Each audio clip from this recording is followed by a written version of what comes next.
Following up on the angle where Brock Lesnar went exclusively to SmackDown, Raw opened in Milwaukee with Eric Bischoff announcing Triple H as the new Raw World Champion and giving him the big gold belt. It was a bidding war over Brock, and then Brock decided to be exclusive to SmackDown. Because so they were needed doing a champion on Raw. That's right, because the belt was cross-brand.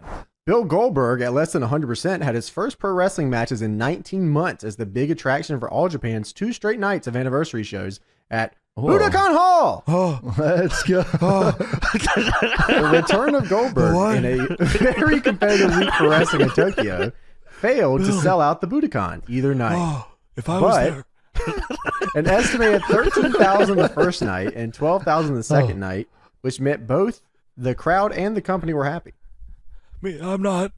I would have beat his ass very easily. I bet you would have loved to have that match too. Johnny Ace and Goldberg. I bet you pitched for it too. Yeah, I'll beat him with my move. 1, 2, 3. So, have you ever seen any? Is this like? I'm sure this was filmed, right? Yeah, I'm sure it's. I don't know if I've seen it. They're like short matches, like 4 minutes, right? And then one. I think they're both 4 minutes actually. I don't know. Which is crazy, really? you know. For All Japans, that sounds like a New Japan 40. time limit. Yeah.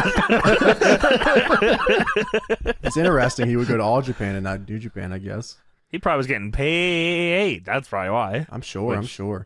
It says Goldberg scored quick wins over Kojima the first night in 4 minutes using Christopher Daniels' last rights finisher. Wow, no fucking love. That's fucked up. No love for Reno. He goes right to Christopher Daniels. Yeah, Trying to get that street cred. Come on, bro. That's Reno's rolling the dice, brother. No way. That's the last rights. Who? Never heard of him. And the second night caught a kick from Taiyo Kea and gave him essentially a one-arm powerbomb in 3 minutes, 56 seconds. They paid him all this money, his first match in like 20 months. No spear or jackhammer. He might have done the spear. Maybe. How do you think Kojima spear into felt? last rights? That sucks. XPW ran its first show in Philly at the old ECW arena, drawing a reported 900 fans, which is a better crowd than anyone else is doing. Wait, you were there? Not only was I there, Tony, that was my very first wrestling show live No ever. way. Yes. No, your first show ever was Yes. XPW's first show ever? Well, it was their first show in Philly because they were doing all of California shit. Oh, true. until Yeah. then. Okay. Yeah. I it know it's a was. pretty good house. Yeah, I mean, it seemed like from how, well, because, all right, so my perspective of how big the world was at that time probably wasn't fantastic because this is 2002, so I was like 9. So it seemed big to me, Yeah. I mean, when you're young like that, even like a 200-person house sometimes feels like a million. So Yeah. it says the show ended up with Shane Douglas beating Terry Funk in a short match. Yes. Funk ended up gashing his arm something fierce, and then the ref stopped the match. They do a spot where they brawl to the outside of the building, and Terry Funk breaks a bottle that was just sitting on the floor, but he breaks it, and it cuts off in his arm. So he was cut real fucking bad. Holy They call that shit. funker style. Yeah, it was pretty funked. Eventually, at the end of the match, he gets in the ring, and they call the match, and then he rips off Lizzie Borden's panties and wraps his arm with it. It says here he also pile driver. He did. That was after. Okay. Yeah, I was What 9. the hell? That's awesome. This is also, I don't know, have you ever seen the Juventud promo where it's like got subtitles on it and he's just yelling at the crowd about the juicy bar? Shut up. Shut up. Fuck you. Fuck you. Fuck you again. Fuck you twice. Fuck you. Just say I don't fuck think you so. all the time. It's I a don't think I've ever must seen watch. Must watch. I will send it to you guys. Must watch stuff. Sting sort of returned to wrestling on a religious show in Omaha that Ted DiBiase put together. Shout out to Omaha. Oh, fuck. Were you at this show? Yeah, what the hell, Tony? I was not there. No. But Sting and Ted DiBiase are both from Omaha, so that's pretty Wow. What were you doing on August 31st, 2002, Tony? sweet. I don't know. My high school graduation. I was at XPW. So where were you? This is the same day as the XPW show, I just realized. Whoa, okay. Yeah. Big wrestling day. Well, they drew more than 1,500, with the Wow. biggest names being Terry Taylor and the Road Warriors. Wow, that's actually kind of insane. Whoa. 1,500? Yeah.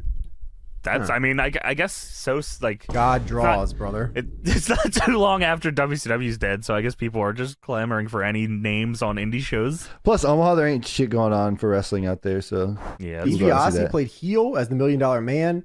The show climaxed with Sting Sting, who didn't even wrestle. And then somehow having the option of going through a table or signing a lucrative contract to turn heel with DiBiase. Whoa. Make your choice. Live or die. Yeah, what the hell is this? I'll go through a table or get some money. And he said, I'll go to the table. So Sting goes to the table, and after doing so, Sting gets up and cleans house with a baseball bat. Holy shit. What the hell? Sting, the Warriors, DiBiase, and Terry Taylor then end the show talking about their love for Jesus. What? What is happening? DiBiase then preached for quite a while and invited anyone who wanted to give their life to Jesus to come to the ring. Okay. And at least 200 people came to the ring. Oh, wow. And unfortunately, basic physics overwhelmed religion. That's a Meltzer line. And the ring collapsed under the weight. Oh, my God. Fortunately, only one person was hurt. Fortunately, only one. One? Who was hurt? Jesus. Wow. Oh my God. It was Sting. He went through another table. He just got up and started cleaning house a bat again. That was good. Earlier this week on Raw was the whole HLA match situation they had The over first there. thing they do, that was like them debuting HLA, right? The lesbians are here. Whoa, that's with a name cool. card. Oh, yeah, their name is lesbians. That's right. I'm not even sure if they were wrestlers or not. I think they were just two non-WWE workers. I think so, too. Anyways, here's what Meltzer goes on to say here. One thing was for sure, the TV stations that carry Raw were embarrassed.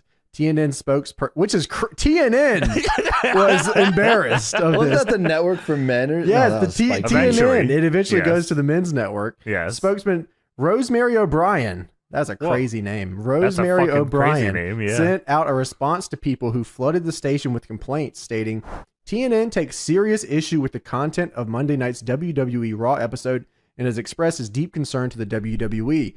We don't condone the content of this episode, and we will work diligently to ensure that similar occurrences do not appear again on our network. That was a lie, because then they changed the whole network. Sure, yeah, they changed the whole fucking thing. Rosemary gets fired is what happens next. Yeah, exactly.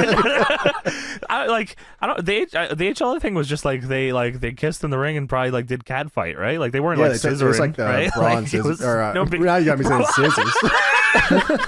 Bra and scissors match? Holy fuck, that's hardcore. Bra and panties and then kissing and stuff. Sure, yeah. That was a hell of a match. I'm sure. Speaking of hell of matches, American Dragon will debut under a mask on the October tour of New Japan. Oh, that's right. Wow. Also, the Havana Pitbulls, Ricky Reyes and Rocky Romero. Whoa. And Jack Bull from UPW also debut on the next tour of New Japan. Not very familiar with Jack Bull, but I'm sure. What about Joe King? Yeah, I work with that guy. Long story. That's a good guy. We're not, actually. Wow, the Havana Pitbulls. I haven't heard about that. I don't know if I don't even know if Ricky Reyes even still wrestles, actually. I swear I heard his name here recently. I don't know why.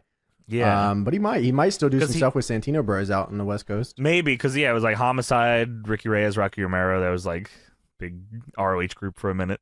Yeah, now Rocky Romero is in the Best Friends Chaos division. Yeah, Roppongi style or whatever. Roppongi. This says the latter three have been training in the Japanese style at Inoki's Los Angeles gym. Yeah, I bet Jack Bull's ready for another run, actually. Yeah, him and Joe King. It says here, Knuckleball Schwartz. Who were you talking about last Wrecking week? Ball Ligursky? Right, sorry. Jeremiah Cue ball with Michael, too. Cue ball with right. Michael. Cue ball with Michael, never forget. That's the homie. Speaking of guys going to New Japan, TJ Wilson, a.k.a. What was his WWE name? Tyson Kidd. Kidd. Wow, it's been a while. TJ Wilson signed a New Japan contract for the year-end tour where he'll go by the name of Stampede Kid, doing a cowboy gimmick. That's Dan awesome. Lambert has something to say about this. Blackjack. You know, Dick Murdoch, you piece of shit. That's my idea. TJ Wilson is kind of an honorary member of the Hart family as he grew up with the kids and came from a broken home and has lived with the family for some time. TJ Why was Wilson, that first part necessary? He had a shitty upbringing, and that's why he's a Hart. Well, he's also considered the most talented wrestler in Stampede, so that's pretty that's cool. great. Good for him. Booker Gabe Sapolsky, actually, Meltzer wrote Booker Gabe Sapolsky.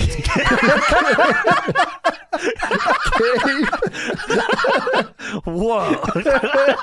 That's a different guy completely. He's watching different tapes. I didn't even realize that's right now. He never You sure you didn't write that? He never correct. It's 20 years later. It says it's Gabe Sapolsky of ROH. Awesome. Yeah, shouts out. He remarked he was unhappy. I can't even take it serious anymore. Gabe Sapolsky, he was unhappy about the company's first TVs that aired this week, ROH TV. Oh. Only saying that because that's like a historic first of someone saying that. He said there is a frustration because of how difficult it was to sell tickets in Philadelphia because of how many promotions are running in Philadelphia right now. There was a lot at the fucking time. Yeah, I mean, you got CZW, 3PW was running, XPW's coming in. There's probably even more. Are they all running like the same arenas too? 3PW and CZW were running the ECW arena. ROH was running like... That's not a cheap arena, I don't think. No, especially not now. But no, back then, from what I remember in like 2010, so I don't know what it was before, but I think 2010 it was like $2,000 to run it, which doesn't sound too crazy. But then I think they also put like other shit on like security and all that. There's no way it's still $2,000 nowadays, right? No way. No, they renovated the fuck out of that shit. Yeah, there's no way. And then you got to get a power team and then... Yeah, I've been thinking, but I'm sure it's fucked. Okay, so moving on here, it says the WWE lied to us 2 months ago when they promised. Meltzer's quoting. Meltzer's quoting. The WWE lied to us. It could honestly, it sounds like something Alvarez would say. Okay, the WWE has lied to us 2 months ago. They've lied to us again. And I hate TNA. Quote here. The WWE lied to us 2 months ago when they promised that Billy and Chuck would come out and wed on the air. This is from an interview from gay.com. It says, in fact, I was told to and lied to the day after the show was taped in Minneapolis that the wedding took place and all is well. They told gay.com that this was real? They tried to work? If you remember back to, yes, they also reached out to the GLAAD group and were like, this is legitimately a gay wedding on TV. And then celebrate this. Never was. Yeah, no way. Oh my God. Oh, that's fucking brutal. Wow. Yeah. Oh man, that's fucked up. Here's what Meltzer has to say here. He says, luckily for WWE, almost nobody was paying attention to Raw like they were paying attention to SmackDown 3 days earlier that was following this story. And from the ratings, a lot of wrestling fans had departed as well before and after the segment where two non-WWE performers on Raw played the role of the lesbians and were also laid out by Jamal and Rosie like on SmackDown. I hope I wonder what that pay was to get on TV and be $500. Damn it. I assume any of those WWE payouts $500. Yeah, you're probably right. You got no lines. You're $500. Here you go. Catering. It says here on the last bit I have from Meltzer said, and yes, they had the lesbian t-shirt designs ready within 3 days. Looks like something you see on a Ford truck. You're right.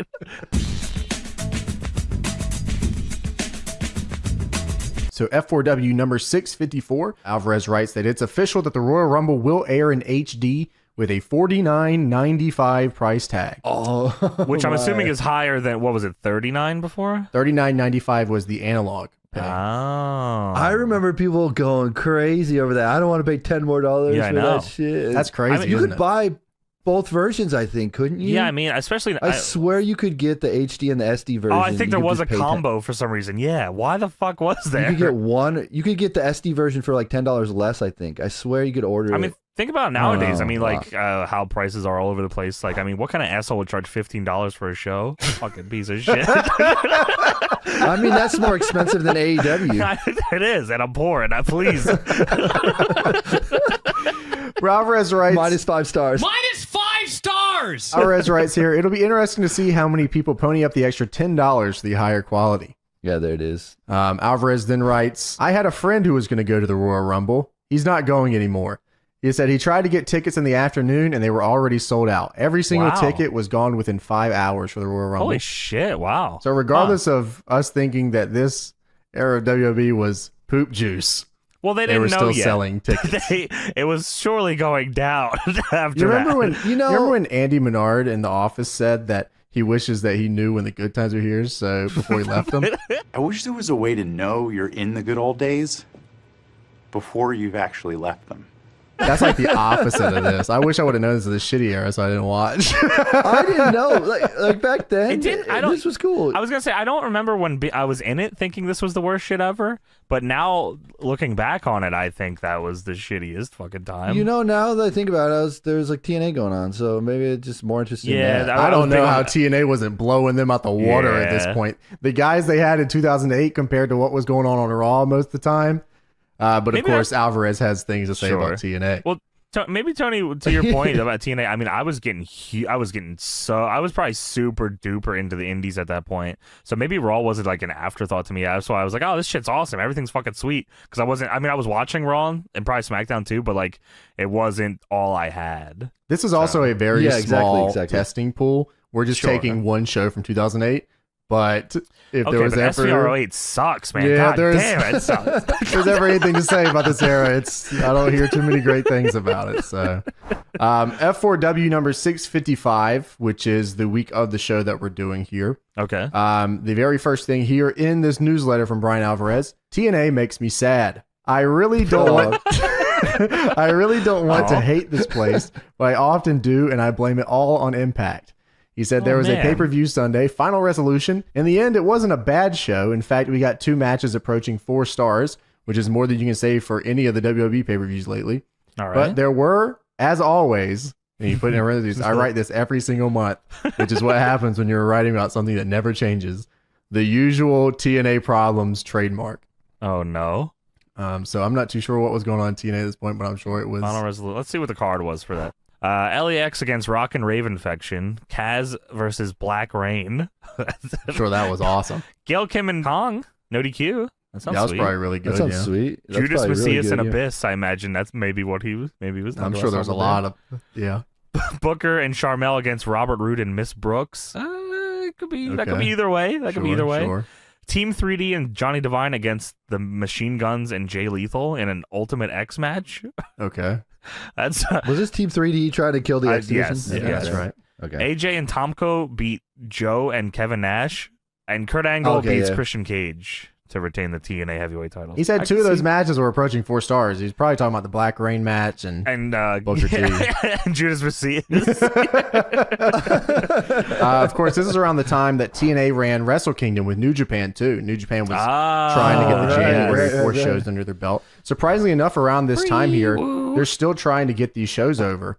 The January 4 shows. Nowadays, we know Wrestle Kingdom as like a staple, you know what I mean? But back in the day, they weren't even drawing half the house at that point. That's crazy. Yeah, like I feel like January 4th is just like, okay, Wrestle Kingdom is on and I will be watching it because it's January 4th. Yeah, I got 10 cozy matches to catch up on. It's time. Yeah, well, that's fucked up. Well, TNA Wrestle Kingdom here. One of the main themes of this show was obviously New Japan versus TNA. And a number of TNA wrestlers, including Abyss, got a chance to work before by far the biggest crowd of their entire lives. Alvarez says, I didn't get a chance to see the entire show, but I did see the last 2 matches, an IWGP V3 title match between Kurt Angle and Yuji Nagata, and a real IWGP title match between Hiroshi Tanahashi and Shinsuke Nakamura. We got reports that the match Kurt Angle was in stole the show, and at least in terms of crowd reactions, it was hotter than the main event of Tanahashi and Nakamura. Whoa. But Alvarez writes, I thought the match Tanahashi and Nakamura had was far superior. Yeah, well, who asked? When then then Alvarez writes about Jeff Jarrett. Jeff Jarrett was also there and got to see a real-life, serious professional wrestling show. So hopefully he returns to TNA and sees the bullshit they're putting on Impact and has a revelation. I don't think so. So another little fact here, because of course we've talked about before the IWGP V3 title that Inoki got when he split from New Japan. And of course they had the situation where Inoki and Lesnar were having a title on their show. And then of course the IWGP title in New Japan was still considered the real one. So I just wanted to give a little tidbit here. There was never a lawsuit from the New Japan side asking them to stop using that damn belt. Brock Lesnar, the New Japan version of the IWGP champion, quit and went with Inoki and became the first champion in Inoki's new fed. Angle, I never heard this before. Kurt Angle then talked Brock into dropping the belt for him in exchange for an MMA match between the two, which is never going to take place. I swear I've heard that. I don't know if we've talked about it on the show, but I swear that I've heard that before too. But sadly, that match did not happen. Yes, wow, man, imagine if it did. Holy shit! Yeah, Alvarez writes, Angle is an amazing man, which is crazy. Things would be if they had that match and Kurt just whooped his fucking ass. Like, I don't know if Brock would ever went to UFC after. Like, I don't know if any of that would happen. I want to see it. I would like to see it. Yeah, me too. All right, so moving on here. I want to see it tomorrow. Don't tell Angle that. He definitely will do it. Alvarez says Triple H is about the most least liked person in the company right now. Was that from Triple H said, I am the most liked person in the company right now. Everyone likes me, says Triple H. Alvarez writes, people were very upset that he didn't make a stand to put over Ric Flair last week in what is very likely Flair's final match in Greensboro, North Carolina. Well, well, you know, hindsight's 2020 and all that. Never. This has been building up for a long time. He always had heat, but it really picked up over the summer when Triple H pretty much squashed Booker T at SummerSlam, and then Booker left the company for TNA shortly after. He said the biggest reason Booker left ultimately was the 60-day suspension, but after the Triple H match, we're told there was a good chance he was leaving anyway. Plus, everyone in WWE believes that's why he left. plus L. Plus Triple H just could not. I just can't stop burying Booker T. I mean, someone's got to beat this guy. He's winning so much. F4W number 656. Nigel McGuinness defends the ROH title against Go Shiozaki on January 20th in Tokyo at the Noah show in Korakuen Hall. Wow. That sounds pretty crazy. Hell. Yeah, ROH was doing some really like crazy stuff for the time, you know what I mean? Like working out a deal with Noah to defend your title on their show is like that's like a dream. Like if we could do that with DPW, that'd be fucking. Could you imagine like tuning into a cyber agent show and it's like the DPW titles on the line? That'd be fucking based as hell. That'd be so insane. Shit, crazy. And then the last thing here, Randy Orton interviewed with IGN. It says Randy. It was just a little bit here. Randy Orton said people watch Raw because it's a car crash. He says it's human nature. People want to see fucked up shit, so they watch Raw. And Alvarez says, personally, if I wanted to see fucked up shit, I would watch Impact. That's completely unnecessary. What the fuck? It's fucking totally just taking liberties at this point. What the hell? I was worried because I thought it was going to be Orton talking about like the video game or something. That's what I was expecting. I just wanted to make sure people got that. SVRO, it's going to suck. I played that game, man. I'm going to tell y'all right now. Y'all want to fuck with this. I bet they interviewed Orton didn't care at that point too. Orton was pretty much bulletproof at that point. He could do an interview and be like, God, I hate that shit. Matter of fact, I can't stand Jeff Hardy either. This feud sucks. They would have just let him beat Jeff Hardy and just move on. Yeah, I'm gonna beat him. I'm gonna beat him and beat him again, and that's it. Fuck it. You know what? I would love Booker T to be here so I could beat him too. They bring him back too. Bring him back just to beat it. Yeah. And there's all that. Now, before we get into the episode, let's go over some of the Observer stuff from around that time. Observe this, brother. Y2K, of course, 2000. Oh, my God. There are some major rumors regarding the future of All Japan Pro Wrestling. Oh, no. It's been reported that Mitsuharu Misawa, the company president, and Motoko Baba, the owner, aren't getting along. Shit. I actually, you know what's funny? That's his real name? I know. I always just called him Baba. His first name's not Baba. Giant? Motoko Baba. That's crazy. Like that. Yeah, I knew that. Yeah, why did he just not his write? wife's name. Why did he just write Giant Baba? Why did he write that? Anyways, I don't know. Misawa and Baba are not getting along, and this may split into two new groups, with a lot of the people going with Misawa, since the named Japanese wrestlers have all backed him in previous power struggles against the Baba family. Insiders are saying very little about this, though. Of course, this would lead to the creation of Pro Wrestling Noah. Holy shit. Which is pretty insane. That is actually like when you look back in time and how all this kind of played out and stuff. I wonder what issues do you think they had? You think there was like not enough coffee in the building or something like that, or what do you think? I don't know. You know, Japanese promotions are so closed door. Yeah, I'm not sure if there was any. I'm sure if we looked into it a little further, maybe we can follow up on it next week or something, like the creation of Noah. Yeah. Because as far as I know, I I actually don't know too much about. Yeah, I know that there was struggles, or like I knew that this, but that's as far as I knew. Baba just won't stop slapping me. I'm leaving. From what I understand, maybe Giant Baba was harder to get along with than Giant Baba's wife. Apparently, a lot of the wrestlers like Giant Baba's wife more than they like Baba. From what I read.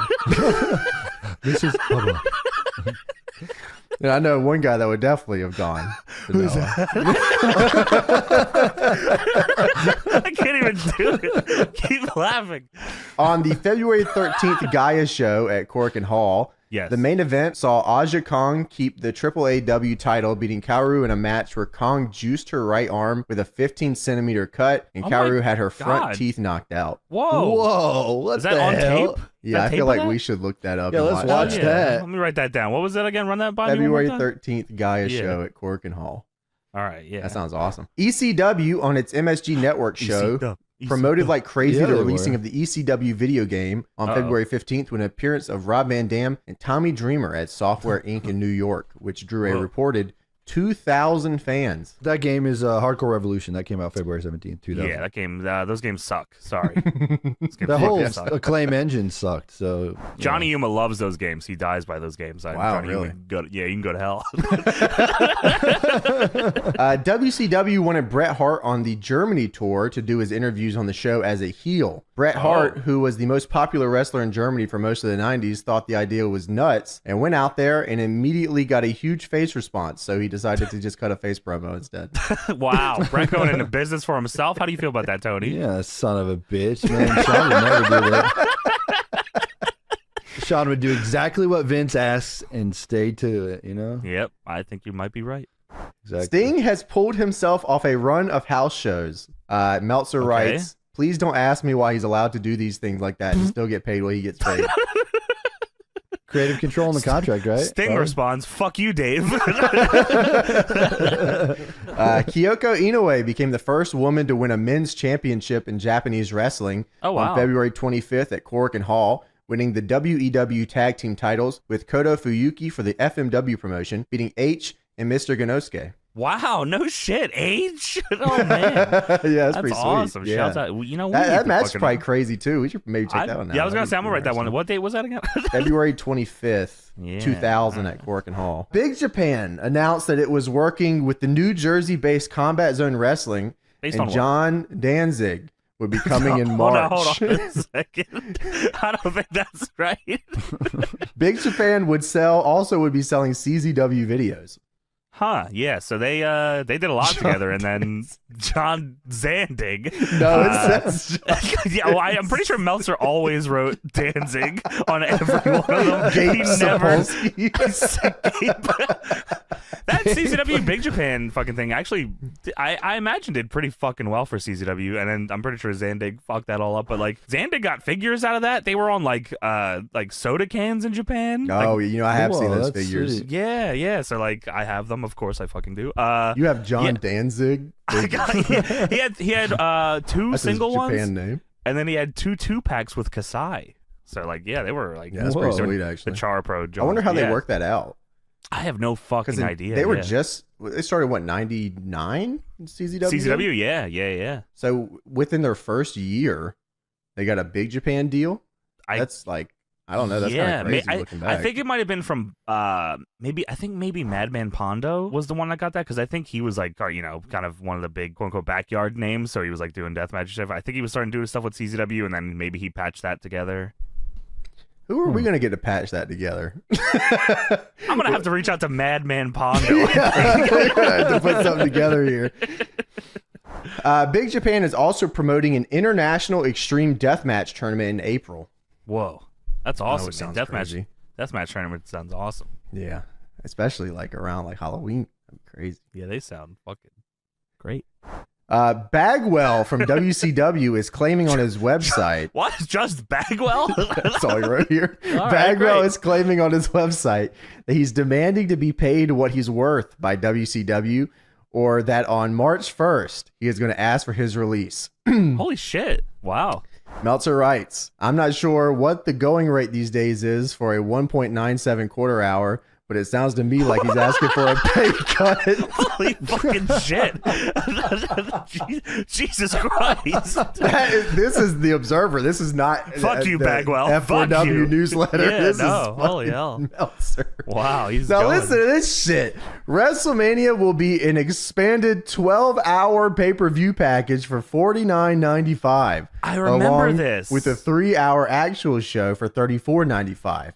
I swear they had it was like a specific like channel for the WrestleMania, and it was like a 24-hour loop of just fucking WWF shit until WrestleMania. The 12-hour show will consist of an 8-hour pregame show and a 1-hour postgame show. I genuinely remember this. Like it says anyone who buys the 12-hour package will also get a Best of WrestleMania home video. Well, I'm telling you, I didn't buy it, but I saw it. It was there. So take that for what you will. And then the last bit of information here is The Rock might be up for a part in a new movie called The Mummy 2. Huh, interesting. Was he going to be a mother?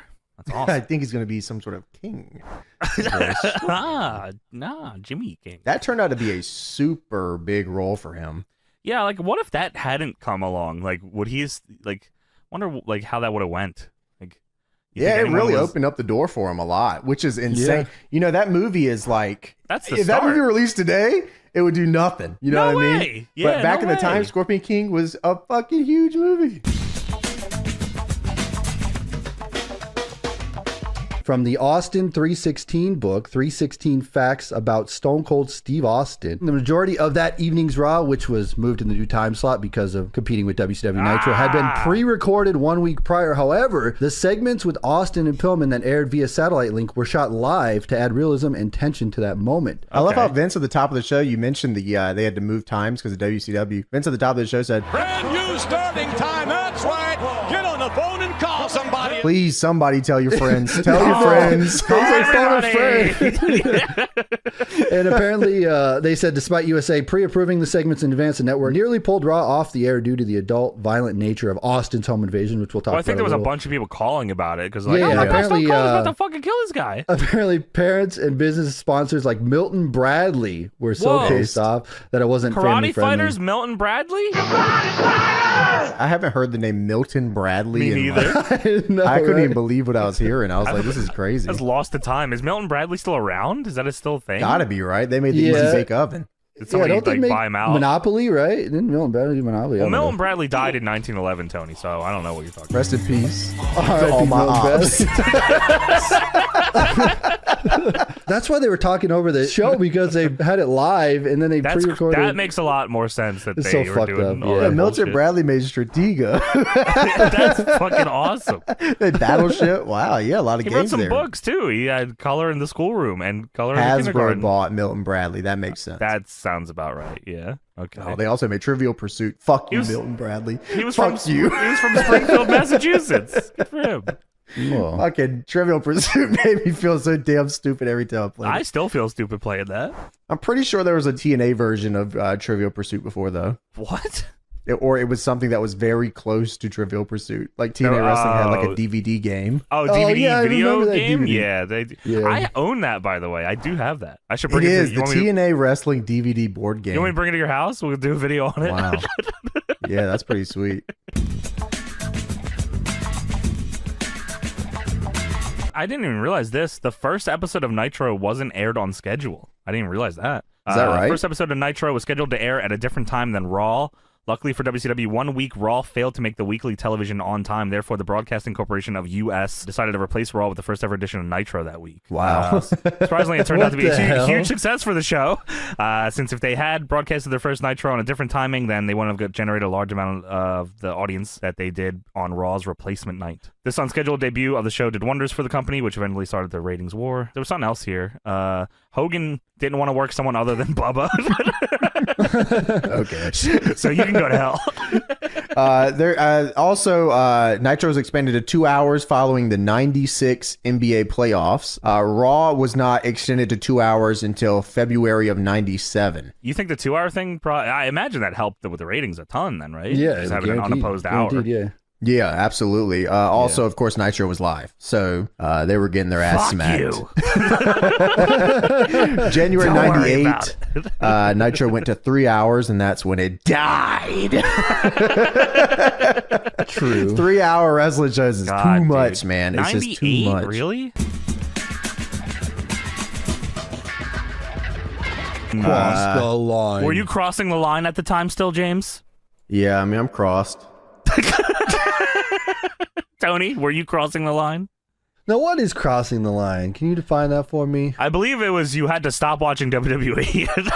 Yeah, you have to jump over. I've been crossed. I'm line. I was there before the line existed, man. Yeah, really. Yeah, TNA ain't make me stop watching WWE. WWE stopped making me watch WWE. That's true. Fair enough. That's true. Okay. All right, I'm throwing it over to Johnny now. Ooh. I'm over here. Hey, how's it going? We got some Observer notes going into this episode. Yes, bringing back the Observer notes here. That's awesome. Just a little few things that were going on at the time of December 2008. We're going to the December 9th Figure 4 newsletter from F4WOnline.com. This is Brian Alvarez. Yes, Brian Alvarez says TNA Final Resolution was a pay-per-view that didn't need to take place. Oh, I knew it. I knew it. You didn't even have to. Brian Alvarez. I said, I cannot wait to hear him shit on this. The show was originally scheduled for this coming weekend, but then WWE took that date, and TNA, to avoid going head-to-head, moved it a week earlier, and ended up falling on the same weekend as Oscar De La Hoya versus Manny Pacquiao, in a time where people were still reeling from the economic slowdown. Worse, the TNA show on Thursday was mostly built around the promotion of Kurt Angle versus Jeff Jarrett, which isn't taking place until January. This show screamed, no buys, no buys, tilde, exclamation point. That's crazy. And I stand by my prediction of 12,000 buys. So, wow. Yeah, not looking too good there. That's fucked, man. On Alvarez's side of things. I totally forgot the market crash in 2008. I totally forgot that's even a thing. I was too young to even give a fuck about that. I didn't really. Yeah, I mean, I hit most people pretty hard, I think. Did it? Yeah. It was like I imagine so. Catastrophic problem. Yeah. Oh, no. Yeah. The housing market failure or whatever. No idea. Really? Wow. It's like a stock market or something. Yeah, no way. Not all of us could be born with a silver spoon in their mouth like Johnny, you know. I was just sitting there playing with my action figures. I don't know what's going on, man. Stock market crash of 2008. And that hurt TNA. So really, that sucks. Time to cross the line and stop paying taxes. True. I'm crossed. Oh, no. The December 15th Observer, this is Meltzer here. TNA's final pay-per-view event of the year took place on 12/7 at the company's home base in Orlando, Florida. Show was largely a transition event with no strong marquee matches. The show drew a sellout of 1,200 people in the newly remodeled Impact Zone, coming 3 days after the largest television audience in company history. The crowd started out hot for a high-spot-filled Battle Royal, the annual Feast or Fired match, and it had its ups and downs, but it was not like the crowd at prior Impact Zone tapings that wasn't strong in reacting. It's doubtful that the buy rate was much when you go with an 8-man on top and a transition match. Was this in the Impact Zone, you said?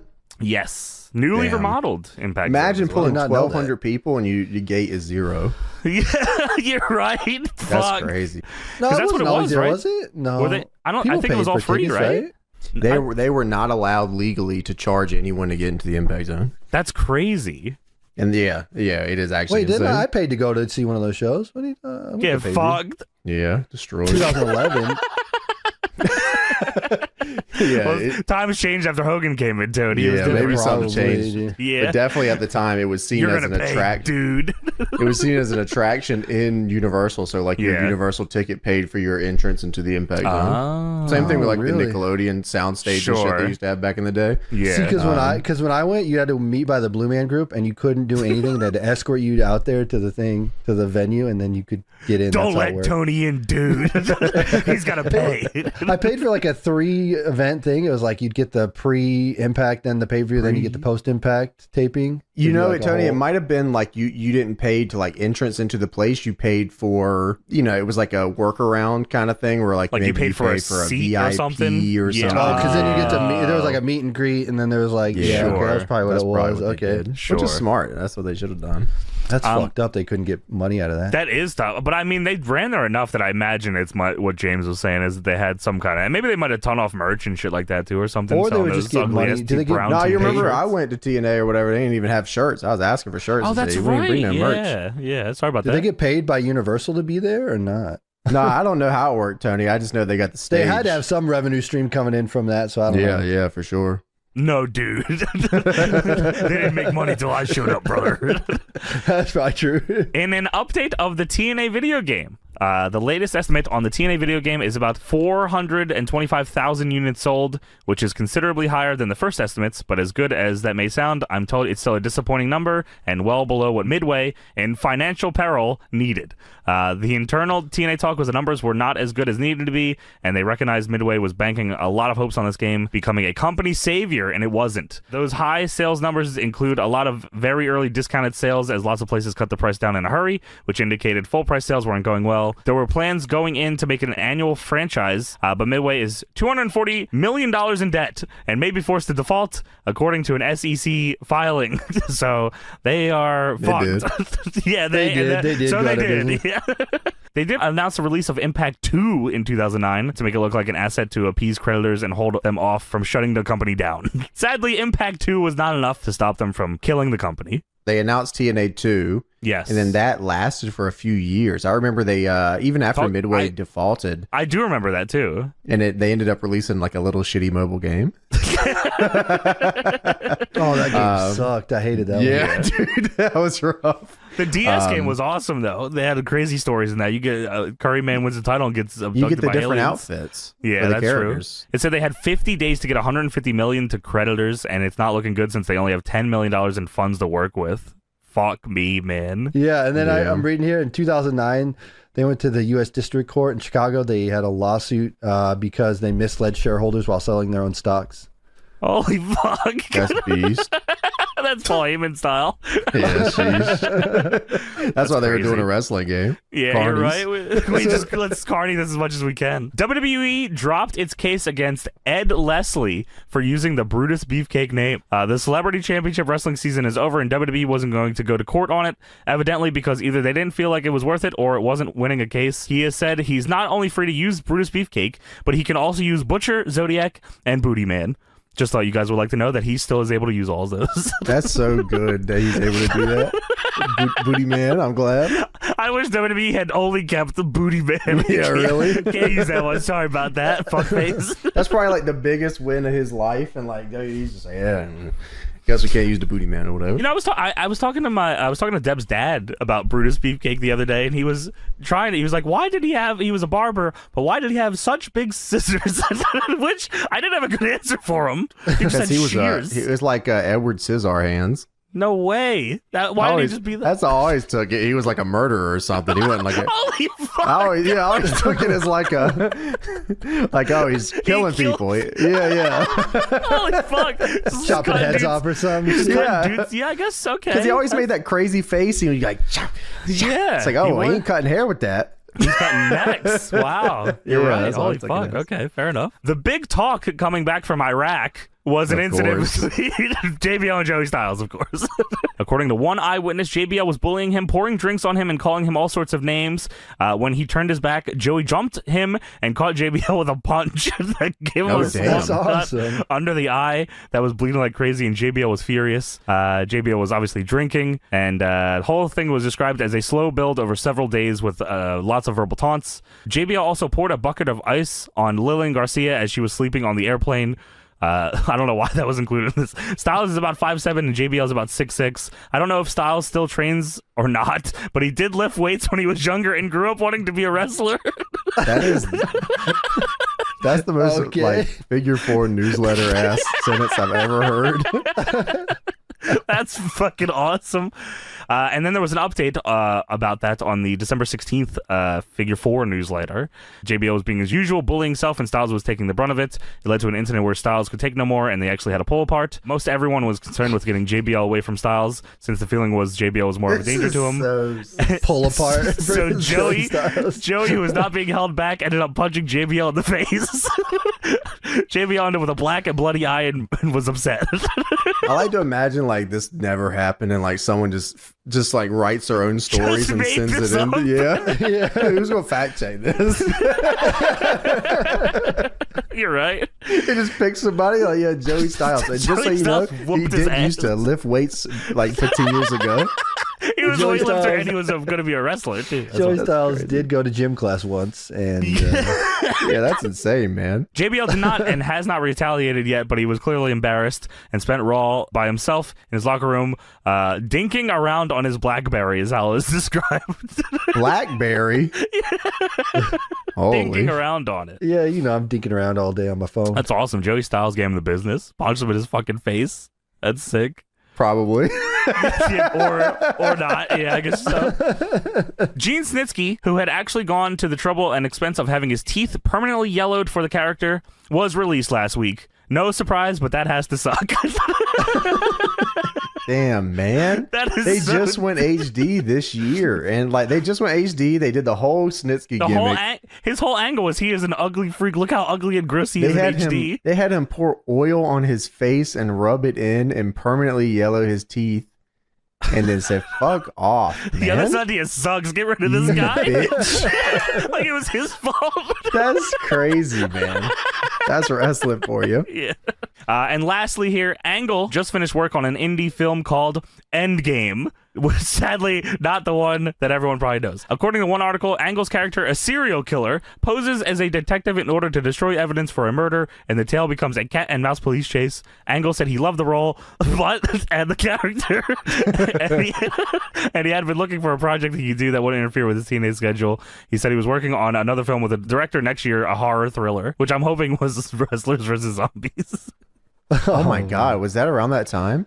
I think Pro Wrestling for Zombies was like 2011, I think, right? Wow, yeah, I hope so. That'd be awesome. Could have been. Have either of you seen the Endgame movie with Kurt Angle as a serial killer? No, but I found a poster. Way. You found a poster? Yeah, here's a poster of Endgame. Whoa! What the hell is this, what man? What the fuck did they do to Kurt Angle here? This Kurt is the non-gun like version. The non-gun version of the cover. Oh, they took the gun out for the DVD cover? And look, they put the shirt. They put a fucking long sleeve on him? Dude, I thought those were two fishing rods and a skull. It's the Jackass logo. Holy shit. What Two golf clubs. Yeah. They put the Photoshop the hand in the pocket, man.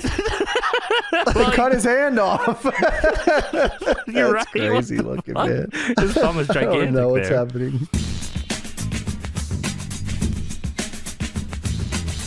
This is from the Wrestling Observer newsletter, April 24th, 2000. The situation involving Mike Awesome and the ECW heavyweight title took several turns over the past week, ending with a unique situation of a WCW and WWF contracted wrestler in a match, if that's what it can even be called, over the ECW heavyweight title in the ECW ring. The legal controversies first appeared settled on April 10th, when ECW and WCW came to an agreement where WCW paid ECW a reported six-figure settlement regarding the contract of Mike Alfonso. WCW gave them six figures for Mike Awesome? Well, they put him into the main event of the show we're watching, so That's true. it's either because they paid him six figures or because they thought he was worth six figures. So Maybe a little bit of both. According to ECW sources, two stipulations were violated. The main one is that WCW announcers were to say that Awesome was the ECW champion and had a title defense upcoming that would air Friday on TNN.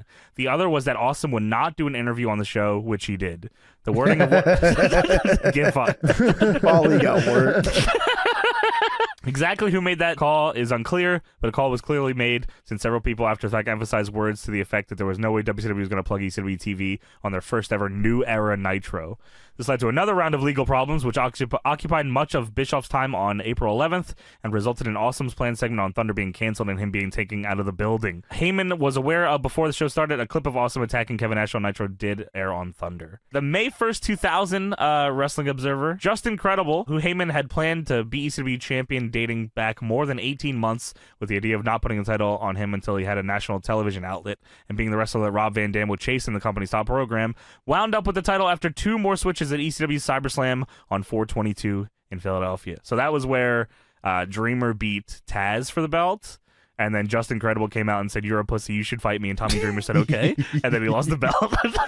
The May 8th, 2000 Wrestling Observer newsletter got a bunch of shit here all over. On 5/1, with the largest combined audience watching pro wrestling in more than 3 months, Raw drew its second highest rating in history, while Nitro drew its lowest rating since early stage of the show. Rock versus Shane McMahon drew an 8.23 final quarter.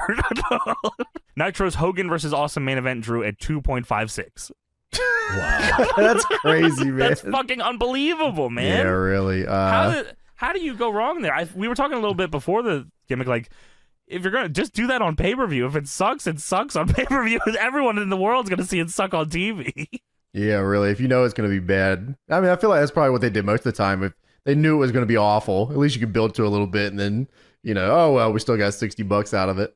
Yeah, but that's right. That's a tough pill to swallow, I think, probably. According to Paul Heyman, TNN brought up the possibility of moving the show from Friday to Tuesday, which he said he wasn't interested in because he figures they're going to kick him off of TNN, so there's no point in moving to a new night.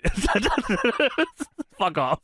Heyman is going on the assumption that the court is going to rule against USA, and at the point WWF goes to TNN. So I think he is suing them at the time, as well as talking shit about them on TV and trying to find somewhere else to go. Here's more ECW shit. FMW-ECW relationship nearly fell apart this week. FMW faxed. Everyone is fucking ECW here. This is the downfall right here. Yeah. FMW faxed ECW a letter upset because Mike Awesome wouldn't be appearing on the shows this week as they had advertised. In the letter, they threatened legal action, and ECW assumed it meant against them. That, combined with the fact that FMW owes Balls Mahoney either $2,000 or $5,000 for past tours, led to ECW not sending either Mahoney or New Jack to Japan as scheduled this week. FMW stated the whole thing was a misunderstanding and that they were in the letter threatening legal action against Awesome and WCW. So the death of ECW was that was probably planned a long time ago. Whenever Paul Lee started working with WWF, was like pretty much it. There was like it was just like we knew we were hanging on by a thread and we were going to ride this as long as we can until this goes to hell. Yeah, it was basically Paul Lee kind of future-proofing himself because he it can't last forever. Speaking of lawsuits, the lawsuit involving the infamous ECW Fire Incident in '95 is scheduled to go to court this week in Philadelphia. Oh, great. The incident took place at the ECW Arena involving Terry Funk and Mick Foley, ending up with a flaming chair in the ring and fire. Shit, that one? Yes, fire spread due to kerosene-soaked towels and went into the front row and burned fans. I forgot about that. That towel just flies in the front row. That's a fucked up clip. Holy shit. All this happened as the lights were turned off to set up an angle and caused a stampede towards the exits that resulted in others being hurt. The plaintiff claims he was burned and is seeking restitution for his medical problems. Wow. It took 5 years to go to court for that. Yeah, I'm busy. The court system is crazy, man. I have no idea how the court system works. Mick Foley is in WWE at this point. Yeah, I have no idea. I think Terry Funk is too. Their entire careers are nowhere near that anymore. Yeah, it's just like, I don't know. That's crazy. And last but not least here, I thought James might like this one. Wizards of the Coast Inc. filed a lawsuit on 3/23 against WWF Entertainment to keep the WWF from launching game cards that freelance game designer Michael Fitzgerald claims are based on his ideas. The claim is that the WWF has taken key design features without permission or license into their game. Wizards is releasing a game with WCW in June. Even card game controversy at the time. Was there ever any game? There's a WCW. I found this card game here. I'll send it over. WCW Nitro, the trading card game. I'm assuming this is the game they're talking to. A two-player starter set. Yeah.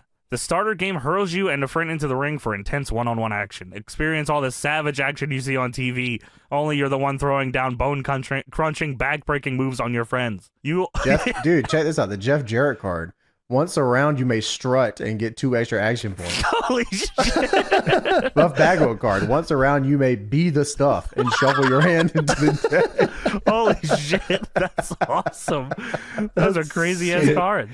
There's a Miss Hancock shows off card. The referee is distracted until your turn ends. Miss Hancock makes any referee's job difficult. Dude, there's a Hulk Hogan's FUNB card. No way, is there? No way. Holy I'll show fuck. it to you. Hold on, look at this. Let me see. Holy. Oh my god. What does it say? It's got the quote at the bottom. What does it do? Okay. It says, only Hogan may use this card. You play it from your hand, discard this card during your turn to draw 1 card. Then if it's shuffled into the deck, for each card that comes up from your deck for the rest of this attack, you gain 1 action point. And at the bottom is a Hulk Hogan quote. It says, the NB stands for New Blood. We got some notes. I was going to say Observer notes, but it's not Observer notes because the 2006 Wrestling Observer newsletter didn't just has not been archived as of yet. Wow. Slacking over there. But we do have the Figure 4 Wrestling Online newsletter for around that time. So let's take a little look at some of the stuff that was going on around there, son. What you got going on there? So this is from January 9th, 2006. The woman playing Shelton Benjamin's mama is Thea Vidal, 50, who is a real actress with real credentials, which means they put way more effort into this one than they normally do. The idea is that she will turn Shelton into a mama's boy, meaning a heel, and it will turn his career around. WWE has high hopes for this woman. In fact, they believe she is going to get over so huge that Shelton will be able to get over it by just being associated with her. Oh, yes. When this was explained to me, I had not seen her yet and figured maybe instead of Mabel, they were going to put a wig on Super Porky. Sadly, I was wrong. She signed, I don't know what the fuck that means. She signed a 3-month deal, though obviously if she gets over like they think she will, she'll be signed to a longer one. This is going to be the angle that this was the one. Not that Shelton, Shelton at this point, I'm pretty sure, had he already been to the super kick and the yes, he already did that. He already beat Triple H. Yeah. So wow, okay. None of that mattered, yeah. We will put this real actress with him, and that is the key to the finish line. Here's another thing. When Chris Masters screwed up his promo on Raw last week, this is what the Spanish announcer said. Did he say New Year's resolution instead of New Year's revolution? And Hugo, son of a bitch, said, idiot. This was on WWE TV. That's fantastic. I love it. I saw a fucking thing of Hugo Savinovich at, like, I don't know what show it was, but everyone kept saying it looked like he had just Coke all over the announce table. Oh, yeah, I saw that. That was awesome. Wrestling's back, baby. I don't know if that was actually Coke or not. I hope it was, because that's awesome. It was awesome. Wrestling. Keep it up, brother. Here's some TNA for you, Tony. TNA announced that Hiroshi Tanahashi of New Japan will be facing AJ Styles at next week's pay-per-view. If you saw the New Year's Eve shows, you're probably asking yourself why. I don't know. AJ worked a tag match on the Midnight Show and lost to Shannon Moore. Lost when Shannon Moore ran in and gave a neckbreaker off the middle rope. Somehow this is leading to AJ versus Tanahashi at the pay-per-view. Don't yell at me. I'm not the booker. This is Alvarez saying this, of course. TNA sent out a weird press release where they only billed him as quote-unquote Tanahashi in quotation marks and referred to him as New Japan Pro Wrestling's high-flying star. And then he goes on to be very angry about that for another paragraph. So the January 16th Figure 4 Wrestling newsletter, still Alvarez here. Regarding the Cena title change Sunday, it appears to have been just another mild flip out on the part of Vince McMahon. The decision was made Saturday night and Cena was told of the change the day of the show. He tried to put on a good face backstage, but it was pretty clear watching the pay-per-view, both for me, who knew it was going to happen because someone who watched it live called and spoiled it, and Dave Meltzer, who was watching it live and might not have known, noticed that Cena did not look like a happy camper coming to the ring. Cena was told by The Office that this wasn't his fault and they still believed in him, this is so crazy to read like that because Cena's like a made man forever after this. But there was a sense that he felt that by doing this, they had determined he was a failure in the role. The writing crew spent all Monday afternoon rushing to put together a Raw show, which should have given you an idea of the long-term planning involved with the switch. And things weren't any easier on Tuesday afternoon because it was clear something had to be done with Batista as well. Batista was injured at this point. I think he vacates the world title around this time as well. In my mind, it felt like that was meant to always be the plan, but I guess you never know. I mean, Cena losing the belt there was a big fucking deal and did so much for Edge, but it's crazy to think that Cena being afraid of his job here is fucking crazy. Like, he's still John Cena here. Well, if I remember correctly, doesn't Cena just win the belt back right away, too? As he should. Yeah, John Cena wins. He makes Edge tap out at the Royal Rumble. So there you go. Sorry about that, John. That was a bad mistake. Sorry about that. Yeah. Oh, fuck. This is in reference to the live sex celebration that we're going to be talking about here soon. Okay. Lita's boob was visible for a few moments on Raw as she fiddled around under the covers with Edge. In the U.S., the screen went black for a few seconds. In Canada, they cut to shots of 1997 fans holding up DX signs. That's awesome. That's what I would do. And in the UK, where people do not fear the breasts that are on TV, nothing was edited. Because it is the age of the internet, the video was online within hours all over the world. It was amazing to watch people freak out over it. And the whole segment, as goofy and weird as it was, ended up being a ratings hit. How do I know this? Because of WWE.com, which is now releasing ratings. WWE.com That's crazy, first just off. put their own ratings now. Look how good we did. Wow. They said on WWE, we did, yeah, they could just lie, really. We did a 700.2. WWE.com says, one night after Edge defeated John Cena for the WWE Championship at New Year's Revolution, WWE fans tuned in Monday Night Raw in huge numbers. This week's Raw delivered a 4.3 rating. That's up 16% from last week's rating. Wow. Edge and Lita's live sex celebration proved to be the highest rated segment on. This is on their website. Why would you not report every week that you're up by 16%? Just don't say anything else. We are up 16% again. We can't stop going up. Nobody's stopping this shit, man, because we got this. 25 million people watched the show this week. Big numbers. For Lita and her titty. They tuned in for Chavo Guerrero's match. Followed up by Val Venus's match. And then Snitsky. Snitsky's big match this week, and the viewers driving in. All the fans are here. Edge and Lita's live sex celebration proved to be the highest rated segment of Monday's show, delivering a 5.2. This marked the first time Raw reached a 5 rating since February of 2005 when Batista's contract signing delivered a 5.0. Big numbers for live sex. Huge numbers. Biggest of all time. The sex is up, and so are the ratings. We love sex here on Raw. Oh, shit, here we go, boys. Dalip Giant Singh has in fact signed with WWE. It also wasn't a case of someone seeing Longest Yard during the Christmas break and having an I can't read Epitome. this. Yeah, Epiphany. Epiphany, thank you. Fucking hell.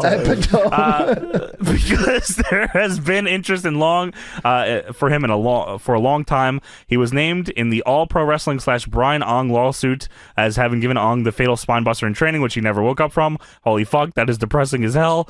Singh has wrestled. He didn't do that to the guy. He was just listed. He was listed in there, yes. Yeah, right. He's not the one that did it to the dude. I don't think so, right? That's not the... No, he's not the guy. Okay. Ong's family went on to win $1.34 million judgment against the company. Singh has wrestled a few matches, even teaming with Giant Silva in Japan, if you can fathom such a thing, says Alvarez, and is just about the worst pro wrestler. Hey, what the fuck? That could possibly be envisioned. Incorrect. But here, incorrect. Here you go, James. He is, however, and he writes this HYOOGE, huge, huge wrestler, big ratings of all time, huge wrestler. He is now many fans. He is now on the active roster. Juventud Guerrero has been canned. Oh man. He said, this made me sad because just last week, Dave Meltzer was talking about how excited he was for Juvi to go to Mexico with the WWE crew because it would be stories galore. If you want to know why he was fired, the answer is because he is Juventud Guerrera. You can because say The Rock said, fuck you, man. The juicy juice. You can say he went too long at the SmackDown tapings last week in his match with Kid Cash, but realistically, I think they were just looking for an excuse to get rid of him. Fuck you, dude. Fuck you. You're losing to a jabroni named Hooven, dude. I took his mask off. I took his mask off. Buried him before he even got there.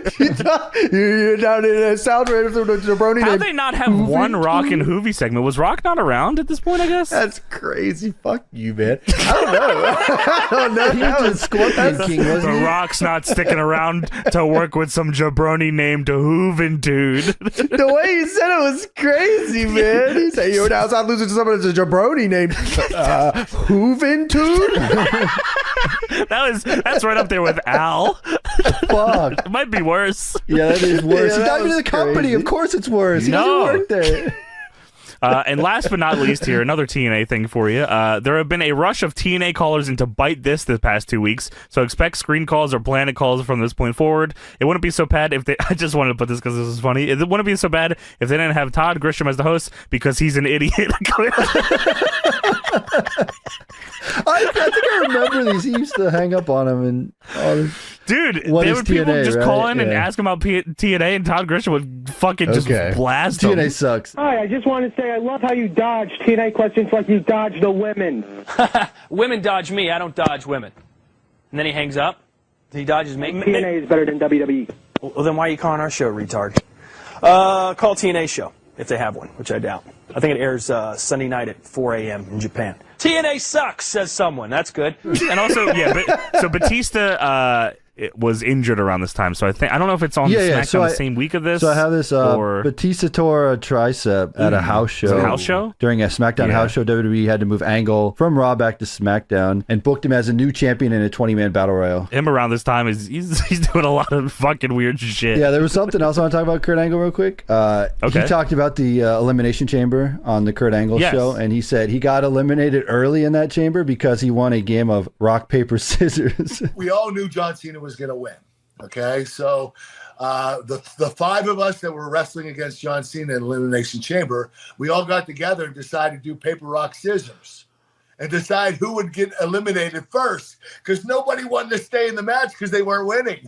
So I won paper, rock, scissors. So I got eliminated first, and I got to choose who eliminated me, and I had Sean eliminate me. So that was the story, and I'm sticking to it. All right, let's talk about the show. Hold on. Shit. The top broke off. Oh, no. This is the worst show ever. I can't even open a beer because it's broke. Is that real? Yeah, it's for Shitsky. What is it? You popped it and it just didn't open? The tap broke off before it opened the beer. That's how you guys shotgun it, big man. You dumbass, shotgun it for the Gonna boys. be drinking around here now. Well, not anymore. I need a crown and 7. I actually think drinking on this show derailed the whole show. Actually, maybe. Yeah, Tony. Here we go. I stuck my finger. We gotta start over. You stuck your what? Are you shotgunning? Oh hell yeah! This guy's crazy.